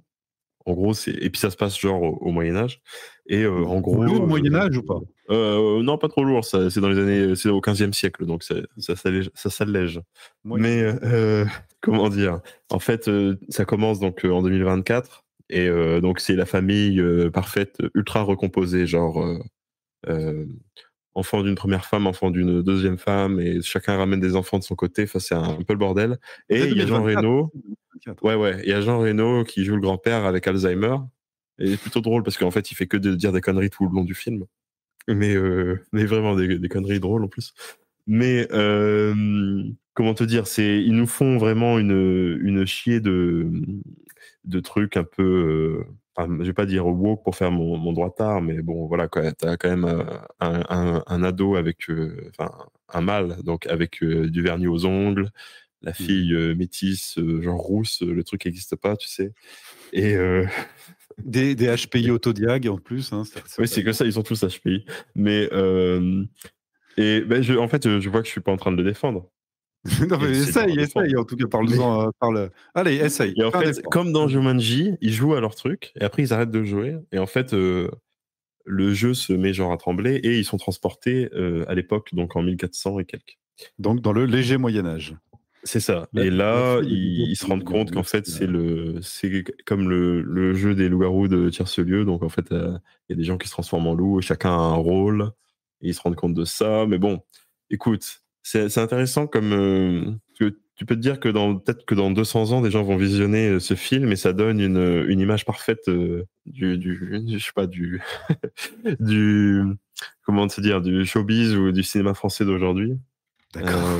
Ça te fait une image condensée, donc c'est pas mal en fait. Si t'as pas regardé de film français cette année, tu peux regarder celui-là et ça te donne vraiment l'image condensée parfaite. Donc déjà, ça, c'est une raison de le regarder. D'accord. Deuxième raison, c'est qu'il y a Léonard de Vinci dedans. Bien sûr, il souligne à mort la peut-être supposée homosexualité, il la souligne à mort. Donc c'est déjà un bon malaise. Donc rien que pour ça vaut le coup. Et ensuite, on a aussi des sacrés malaises quand ils font des trucs plus qu'anachroniques, hein, fait qu'en fait la mère de la famille, là, donc une nana qui a genre 40 ans et qui est transportée au Moyen-Âge et qui en gros qui s'énerve dès qu'elle voit une femme battue ou quoi, parce qu'elle comprend pas le Moyen-Âge en fait, et du coup elle fait des trucs féministes sur la place publique. Ah oui, j'ai vu la scène, voilà. Et c'est assez malaisant parce qu'elle leur parle de droit de vote alors qu'on est en 1400. Oui, effectivement, bientôt nous pourrons tous voter. Vous pourrez voter comme les hommes, mais ils ne votent pas. Là, t'es chez les pécores, ma pauvre. Personne ne vote, mais même le concept de vote, je sais même pas s'il était connu. Mais bref. Mais bon, il y a 2-3 trucs qui sauvent le film. Je dirais. Mais non, mais c'est juste que c'est complètement what the fuck en fait. Donc rien que pour ça, c'est intéressant à regarder. Mais c'est quand même assez aseptisé, je vais pas vous mentir. Mais je sais pas, moi, pour la curiosité, j'ai regardé ça, et toi, il y a du Johnny Hallyday en plein milieu du film. On sait pas pourquoi.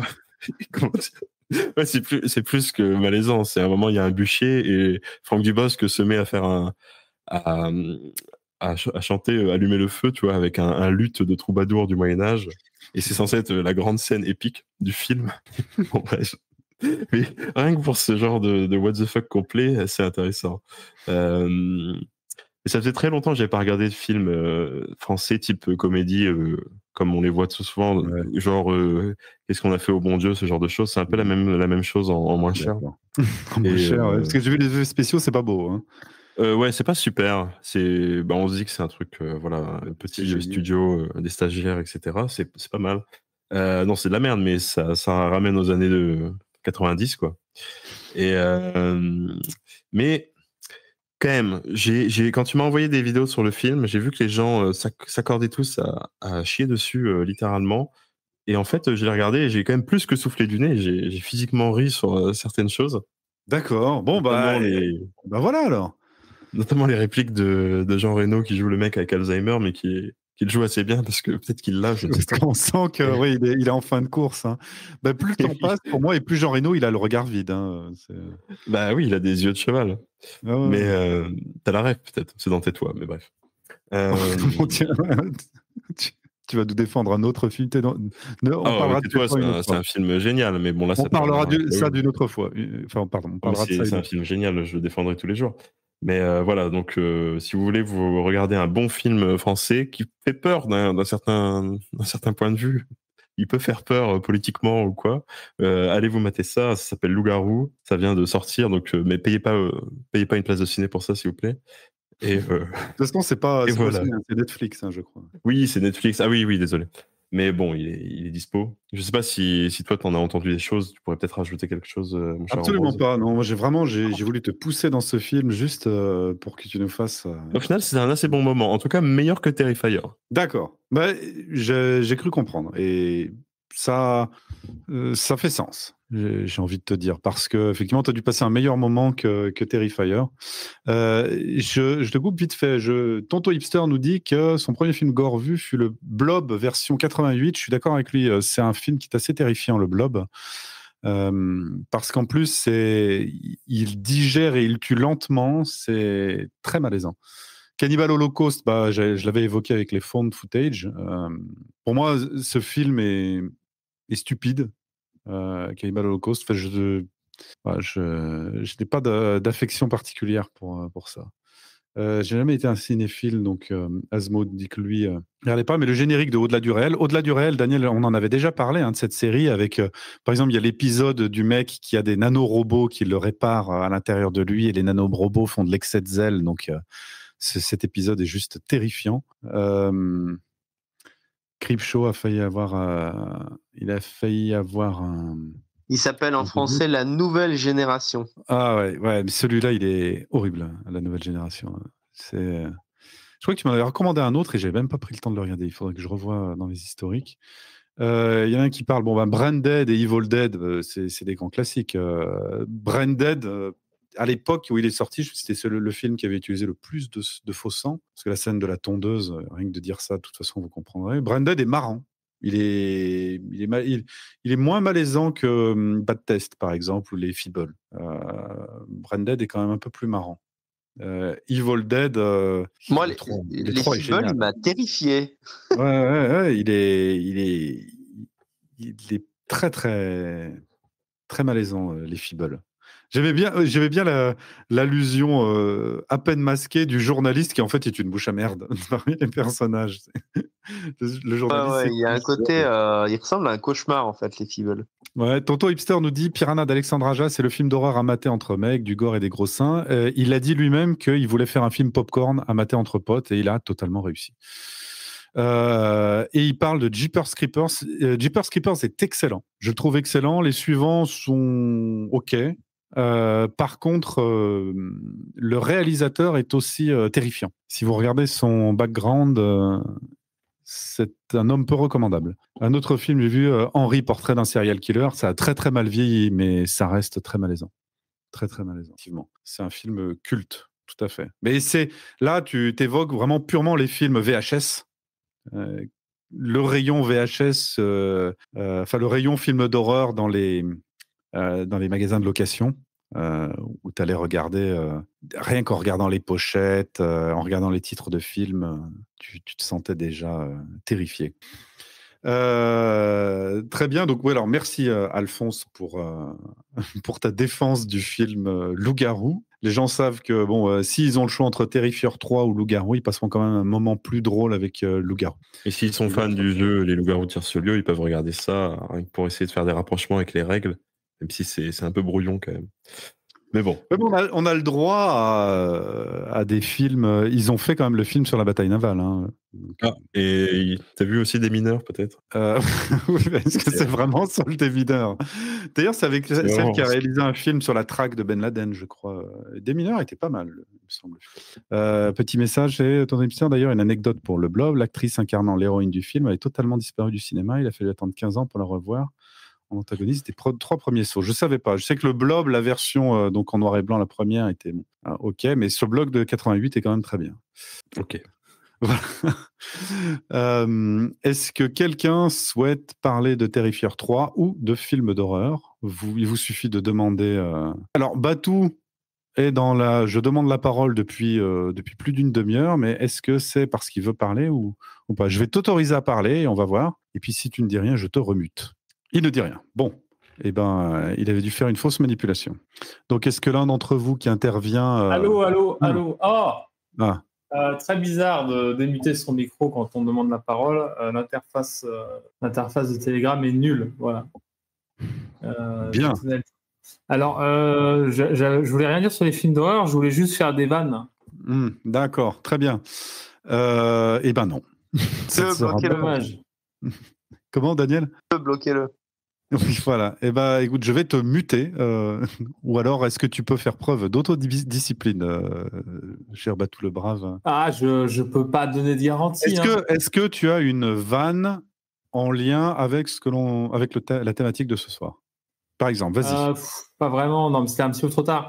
Non, mais déjà, en fait, j'étais un petit peu choqué que tu n'aies pas été capable de donner plus de noms de films pour Liam Neeson, à part le rôle de Qui-Gon Jinn, alors qu'on vient de parler d'un film de Liam Neeson. Parce que j'avais oublié. Mais en fait, j'avais oublié le nom de C'est quoi The Grey, et je suis pas certain que les gens s'en souviendraient. Et j'avais oublié les noms des films qu'il avait un peu rendus célèbres, là où il traque les gens, il veut les tuer. Taken. Voilà, les Taken. Il joue dans Batman aussi, enfin bref. Il joue dans pas mal de films, mais je te pardonne ce trou de mémoire. Voilà, je suis indulgent en rose. Je t'en remercie. Et je te pardonne. Voilà, Antise avec... Ah oui, merci Farquhar. C'était Antise avec Catherine Zeta-Jones et donc Liam Neeson. Merci beaucoup. Oui, c'était une époque où ils essayaient de relancer les vieux films de je sais plus quelle maison, puisqu'il y avait eu 13 fantômes, mais 13 fantômes n'était pas si mal que ça. 13 fantômes n'était pas si mal que ça. Voilà, alors, parmi les auditeurs, est-ce que quelqu'un souhaite intervenir eu égard à la thématique de ce soir? Ou alors est-ce que vous êtes tous terrifiés à l'idée de prendre la parole? Écoutez, il semblerait que... Et voilà pourquoi le nationalisme est un échec. Mais c'est marrant parce que quand on avait voulu lancer vraiment ce sujet terrain spécial Halloween et de parler de films d'horreur, c'est quand même un genre qui n'a pas tant que ça de succès dans la, on va dire à droite. Parce que c'est fantaisiste et les droitards n'aiment pas ça, sauf quand c'est de la fantaisie qui est dans un univers ultra symbolique à la Seigneur des Anneaux, quoi. Non, mais je suis pas d'accord. C'est pas une question de fantaisie. D'ailleurs, il y a beaucoup de films d'horreur qui ne sont pas des fantaisies.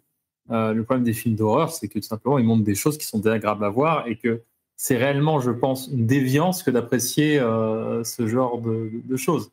Quel genre de droitards sont facilement dégoûtés Non, mais moi, je vais vous donner un exemple. Pour ma part, je ne me rappelle pas avoir été choqué de ma vie pour quelque chose que j'ai vu qui s'est réellement produit. C'est-à-dire que je peux voir énormément de choses choquantes sur Twitter, je peux vraiment voir des images horribles. Ça me choque pas du tout. Je peux voir des crimes de guerre, tout ce que vous voulez, je peux regarder, ça me fait pas cligner des yeux. La liste de Schindler, je peux manger des pop-corn devant, vraiment. Restons quand même.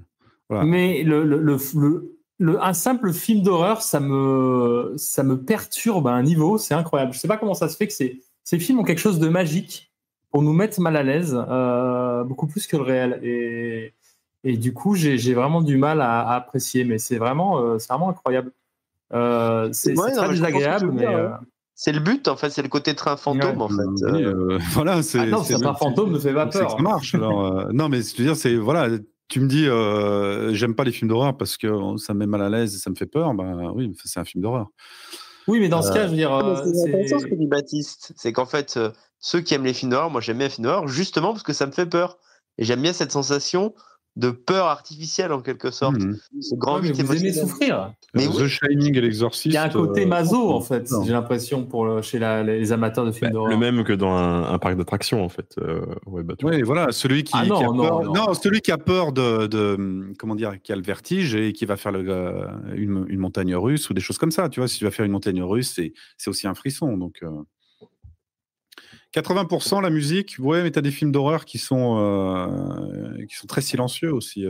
Là, je pourrais pas t'en citer directement, mais si par exemple on considère The House That Jack Built comme un film d'horreur, parce que ça reste quand même sacrément dégueulasse, il n'y a pas de musique, puisque c'est un film fait par Lars von Trier. Et que Lars von Trier ne met pas de musique dans ses films. Mais après, ouais, allez, on va dire que tu as quand même raison, l'ambiance et la musique, c'est 80%. Quand j'avais commencé à regarder... comment il s'appelle, un film d'horreur, je sais plus lequel, rien que en fait le générique du début m'avait terrorisé avec le son des cordes, le son j'englobe tout. D'ailleurs il y a un film très bon pour comme Insidious, ouais, voilà, juste les premières notes avaient commencé à me glacer le sang. J'ai trouvé ça très efficace. Attends, Insidious, c'est les trucs sur la série The Conjuring ou pas du tout? On est dans le même esprit, parce que je crois que c'est le même réalisateur, mais The Conjuring, c'est sur les Warren, qui est une famille de... The Conjuring, c'est parfait, c'est des films d'horreur qui finissent bien, ça c'est génial. C'est le meilleur genre. Ouais.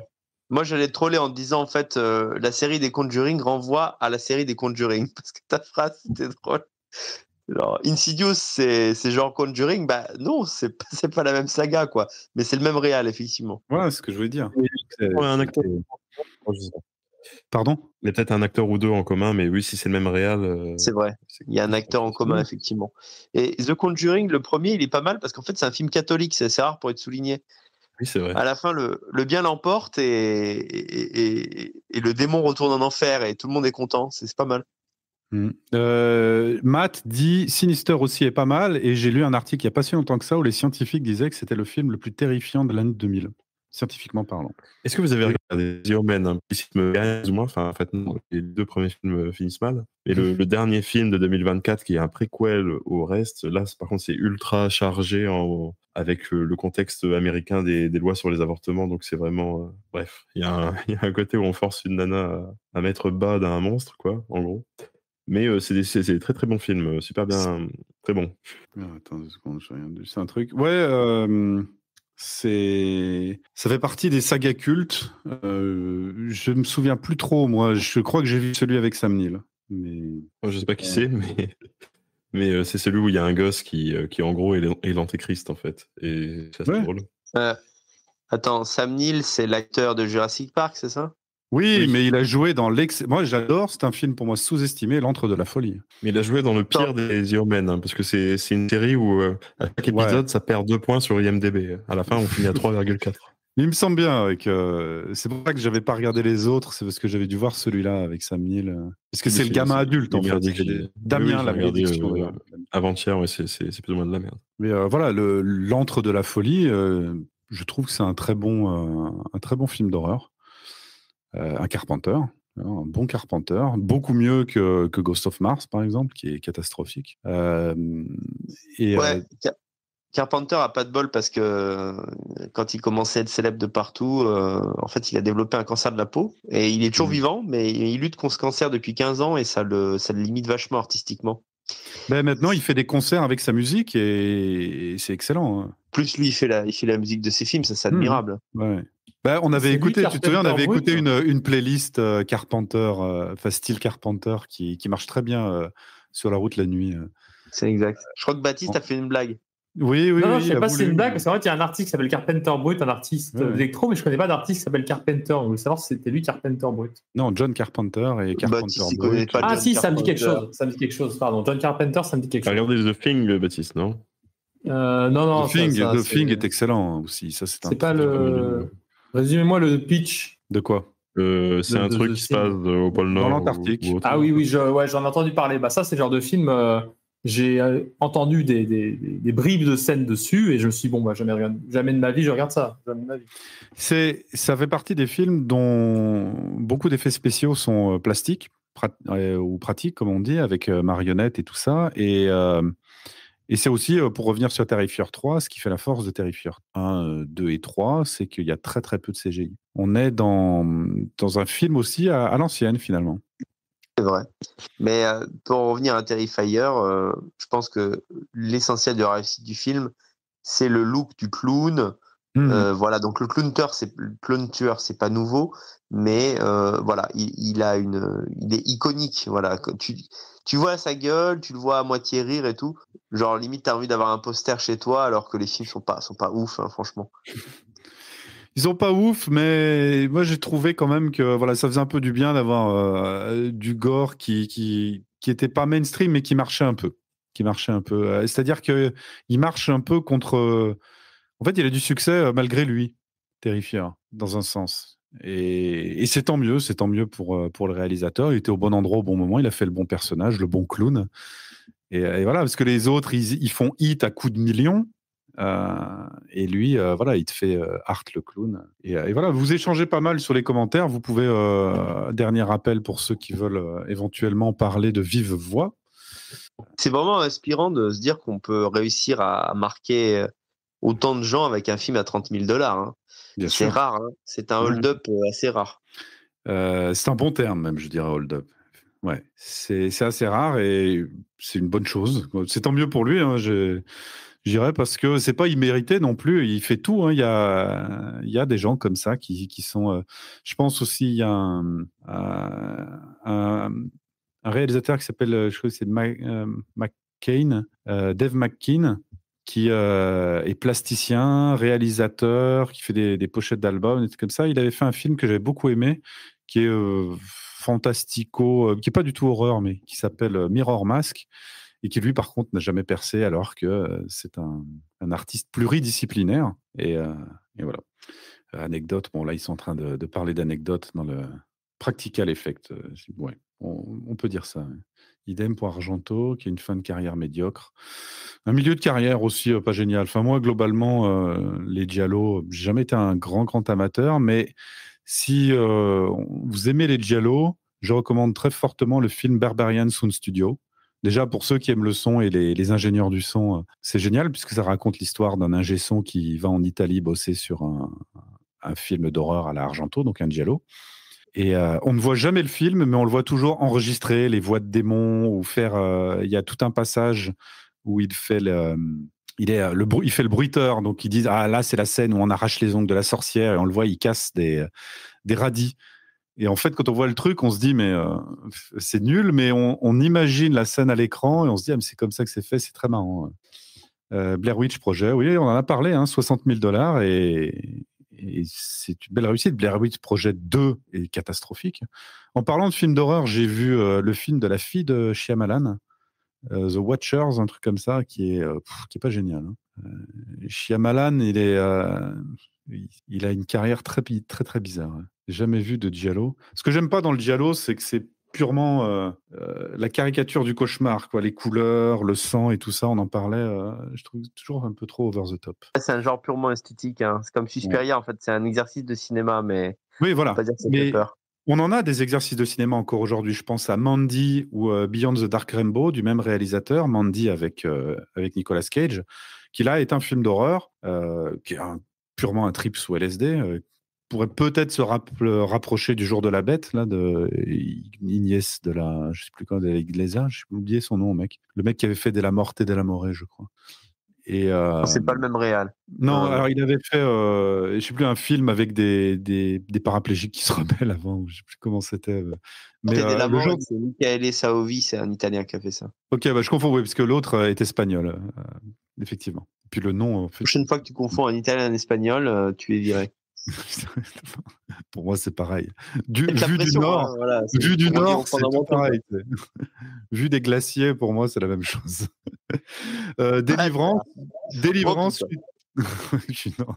Délivrance, pour l'époque, c'était très violent, mais tu le regardes aujourd'hui, bon, Deer Hunter est plus violent. Hein. Popcorn dans les. En plus, c'est pas un film d'horreur, Délivrance, c'est un film horrible. C'est un film dans lequel il y a une scène horrible que tout le monde a retenue, mais c'est pas un film d'horreur. C'est le cochon, mais sinon. Mais j'ai regardé le film de Shyamalan, The Watchers, enfin, je sais plus comment on dit en français. Non, c'est sa fille. Ouais, ah oui, c'est sa fille, c'est pareil. Mais il est pas trop mal, parce qu'il y a le côté mythologie / conspiration derrière qui fait un truc pas trop mal. Mais j'aime bien Shyamalan, parce que c'est le népotisme indien dans le cinéma, c'est parfait. Il fait tout faire par sa fille, je sais pas si t'as vu sur son dernier film, Trap. J'ai une anecdote drôle et racialiste à propos de Shyamalan. Ouais. En fait, beaucoup de gens croient que Shyamalan a percé avec le film Le Sixième Sens avec Bruce Willis, ouais, qui est plutôt un bon film. Mais en fait, il en a réalisé un ou deux avant et qui n'ont pas marché. Ah, il y a Devil, non? Honnêtement, je me souviens pas des titres. T'as peut-être raison, je ne sais pas. Lui dans un ascenseur.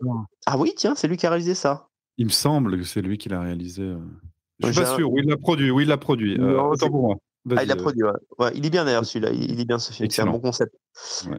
Mais bon, bref, dans les années 90, Shyamalan a réalisé 2 films qui n'ont pas marché.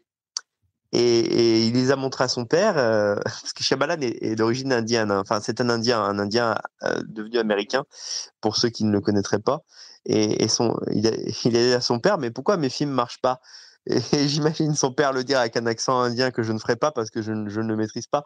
Mais son père a dit try to put white people inside your movie. And don't redeem the card. Ouais, en fait, il faisait des films et il mettait des Indiens dans les premiers rôles et personne ne voulait les voir. Ouais. Il a voulu faire son Slumdog Millionnaire, mais voilà, Oui. Et après, le journaliste dit, et du coup, il a dit I made the Sixth Sense and it works. Excellent. Moi, j'adore Incassable. j'adore Incassable. Je trouve ce film excellent. Vraiment. Enfin, un film où le noir est méchant. Oui, et puis il y a une telle mélancolie dedans. En fait, j'ai souvenir que je le regardais avec ma meuf de l'époque. Et genre, à un moment, elle m'épose, où elle regarde le temps. Je fais, tu casses les couilles, pourquoi tu regardes le temps? Il est génial, ce film. Fait, non, mais en fait, je l'aime tellement que j'ai pas envie. En fait, j'espérais qu'on avait encore beaucoup de films. Voilà. C'est vraiment un film prenant, moi, Incassable, je trouve très très bien. Le Village est excellent. Axel dit oui, mais il commence déjà à s'essouffler. Un film que tout le monde déteste, Signe, moi j'ai adoré. C'est parce que j'aime beaucoup Mel Gibson, donc peut-être il y a aussi de ça. Mais Signe, pour moi, ça reste quand même encore un bon film. Mais The Devil, pour revenir, donc The Devil, les gens peuvent le regarder parce qu'il n'est pas particulièrement horrifique. C'est Shyamalan qui a fait le scénario. C'est pas lui qui l'a réalisé. Ah, je savais pas. Mais ça me surprend pas. Bah, en fait, c'est un film concept. Hein. Dans un sens, ascenseur, des personnages dans un ascenseur et le diable au milieu de tout ça. Enfin, c'est ce qu'on pense, en fait, on ne sait pas. Et puis, il dure 1h20. C'est... Ouais. Bah tiens, budget 10 millions, il a rapporté 63 millions, quand même, plutôt. Et donc, ouais, scénario, story, c'est Night Shyamalan, parce que celui qui l'a réalisé s'appelle Dowell. Je ne connais pas du tout ce monsieur. Je ne connais pas ses films. Full Moon Rising. Qu'un n'empêche un film qui se passe quasiment uniquement dans un ascenseur à 10 millions de budget, quoi. Non, mais on peut pas rivaliser avec ces gens-là. C'est vrai, effectivement. C'est pour ça qu'on a certains réalisateurs français qui vont aux États-Unis, même s'ils savent qu'ils sont embauchés. C'est comme tu tapins, quoi. C'est voilà, on te paye, tu fais ce film, et puis voilà. Il y avait un film que j'avais bien aimé qui s'appelait, qui avait été réalisé par un Français, Xavier Jean, pas Christophe Gans, mais Xavier Jean, The Dying, ou je sais plus ce que c'était. C'était un huis clos souterrain après une explosion atomique, et le film était vraiment très bien. Je l'avais vu dans le cadre du festival du film fantastique de Paris. Donc, il était venu présenter le film en expliquant qu'ils n'allaient pas le tourner, mais qu'il y avait un stagiaire qui était un fils de millionnaire, donc ils se retrouvent avec 10 millions en plus sur leur budget pour pouvoir finir le film. Et que c'est un film qui a utilisé une technique qui est plutôt rare, c'est ce que l'on appelle tourner le film dans la comédie, c'est-à-dire dans l'ordre. Et ça a permis, en fait, il a mis les acteurs à un certain régime alimentaire, et ça a permis de les voir se décrépir progressivement d'une manière beaucoup plus crédible. Donc, c'est plutôt... c'est The Undying ou quelque chose comme ça, le film. J'avais trouvé ça vraiment pas mal. Ça fait quand même bien 2h30 qu'on est là. Donc, c'est quand même une belle émission assez conséquente. Je vous remercie, même Batou, Palouf, Duchessis, notre éminence grise de leur présence. On remercie aussi Daniel d'avoir été là. Il est parti un peu tôt, mais en tout cas, ça nous a fait plaisir de l'avoir sur cette émission et sur cette thématique. Je remercie, on a eu quand même au moins une 50aine de participants de manière générale tout au long de l'émission. Donc, je vous remercie vous aussi. Je remercie ceux qui sont intervenus, qui ont fait vivre le chat. Je vous rappelle pour ceux, parce que là on est quand même sur le canal public des Braves, pour ceux qui sont intéressés pour en savoir plus sur les Braves, je vous invite à vous rendre sur le site internet www.lesbraves.org, les Braves tout attachés. Également, vous pouvez vous rendre sur notre chaîne YouTube, youtube.com/lesbraves tout attaché.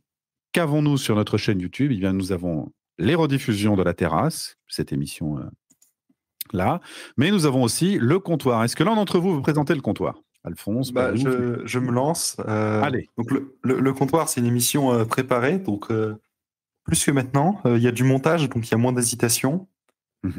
Où il y a généralement 3 chroniqueurs qui présentent chacun un sujet et suivi de discussion avec les autres membres pendant environ 15 minutes lorsque la chronique rentre dans les temps. Tu fais un peu trop dans les détails, Palouf. Dis juste que en fait, c'est notre podcast à nous où nous décidons de parler de sujets européens.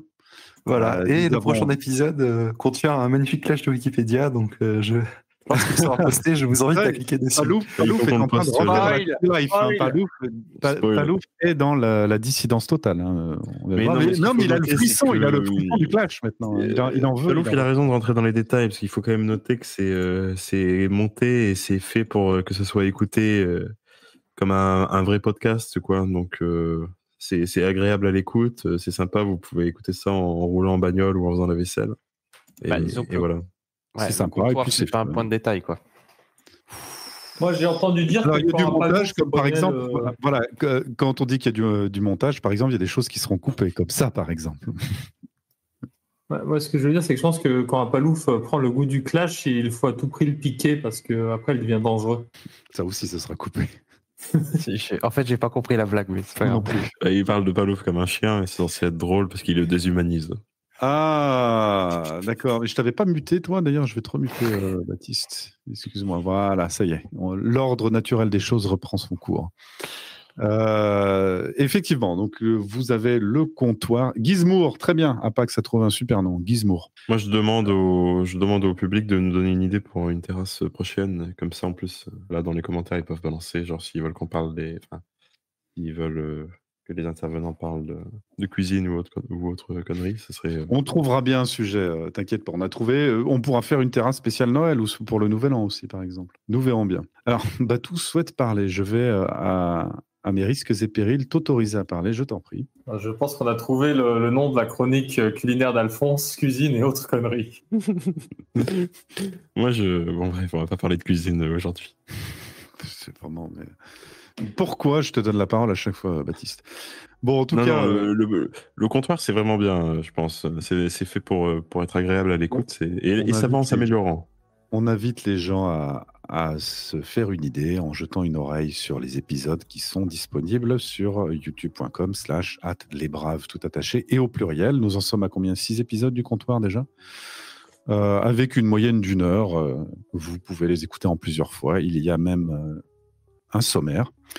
Voilà. Et si vous appréciez ce que nous faisons, ce que nous avons fait, vous pouvez nous envoyer un petit don à www.lesbraves.org/soutien. Et si vous le souhaitez, d'ailleurs, vous pouvez nous laisser un message que nous lirons à votre demande. Et puis, pour suivre, bien sûr, l'actualité des Braves, vous êtes sur le bon canal, Les Braves, le canal Telegram. Merci à vous, les amis. Ce que je vous propose, c'est pour les plus braves d'entre vous, de se retrouver dans une taverne. Et si ceux qui ne sont pas chez les Braves ne savent pas ce qu'est une taverne, c'est juste un lieu un peu comme cette terrasse où nous discutons tous ensemble de sujets divers et variés tous les soirs à partir de 20h. En tout cas, le plus grand nombre de soirs possible. Un petit mot pour la fin, mes amis. Alphonse. Halloween, un truc du genre. C'est trop bien. Je peux dire quelque chose de plus développé. Me dire un mot. Allez voir Loup-Garou, par exemple. Une petite conclusion. Ah oui. Regardez Loup-Garou, c'est quand même sympathique, vraiment, de se plonger dans ce que la France peut produire en ce moment. C'est plutôt sympathique. C'est un travail d'historien actuel. Vous êtes à l'avant-garde des travaux d'histoire. C'est un travail d'avant-garde. D'accord. Voilà. Du châssis. Si j'ai un conseil, arrêtez de chasser des fantômes, chasser des citrouilles. Voilà, ce sera le mot de la fin. Ça n'a aucun sens, mais j'approuve. Moi, je pense que c'est beaucoup plus profond qu'on le sait. On le comprendra. Il y a un sens caché. À vous de le découvrir. Très bien. Palouf, est-ce que tu veux dire un mot? Et plus d'un mot même. Si vous ne nous rejoignez pas sur la taverne, allez tester un épisode du comptoir. C'est vraiment une émission de qualité, je trouve. Merci beaucoup à toi, Palouf, pour ça. Je suis d'accord, vous êtes des intervenants de qualité dans cette émission. Elle mérite encore plus de vues. Donc, écoutez-la, mettez un petit pouce et mettez un commentaire pour le référencement et bien sûr n'hésitez pas à la partager. Cette émission sera rediffusée aussi sur la chaîne YouTube des Braves. Batou, est-ce que tu veux un mot de la fin? Allez. Je pense que j'en ai assez dit. C'était ton mot de la fin. On se retrouve dans une taverne tout de suite pour ceux qui veulent et puis pour les autres, je vous remercie une fois de plus de votre présence. Je vous souhaite à bientôt, je vous souhaite un très bon Halloween. Prenez bien soin de vous et à bientôt. Bonne soirée à tous, au revoir. Et c'est la fin de cette terrasse. Pour suivre la prochaine en live, rendez-vous sur notre canal Telegram en description ou en rediffusion sur notre chaîne YouTube. Salut à tous.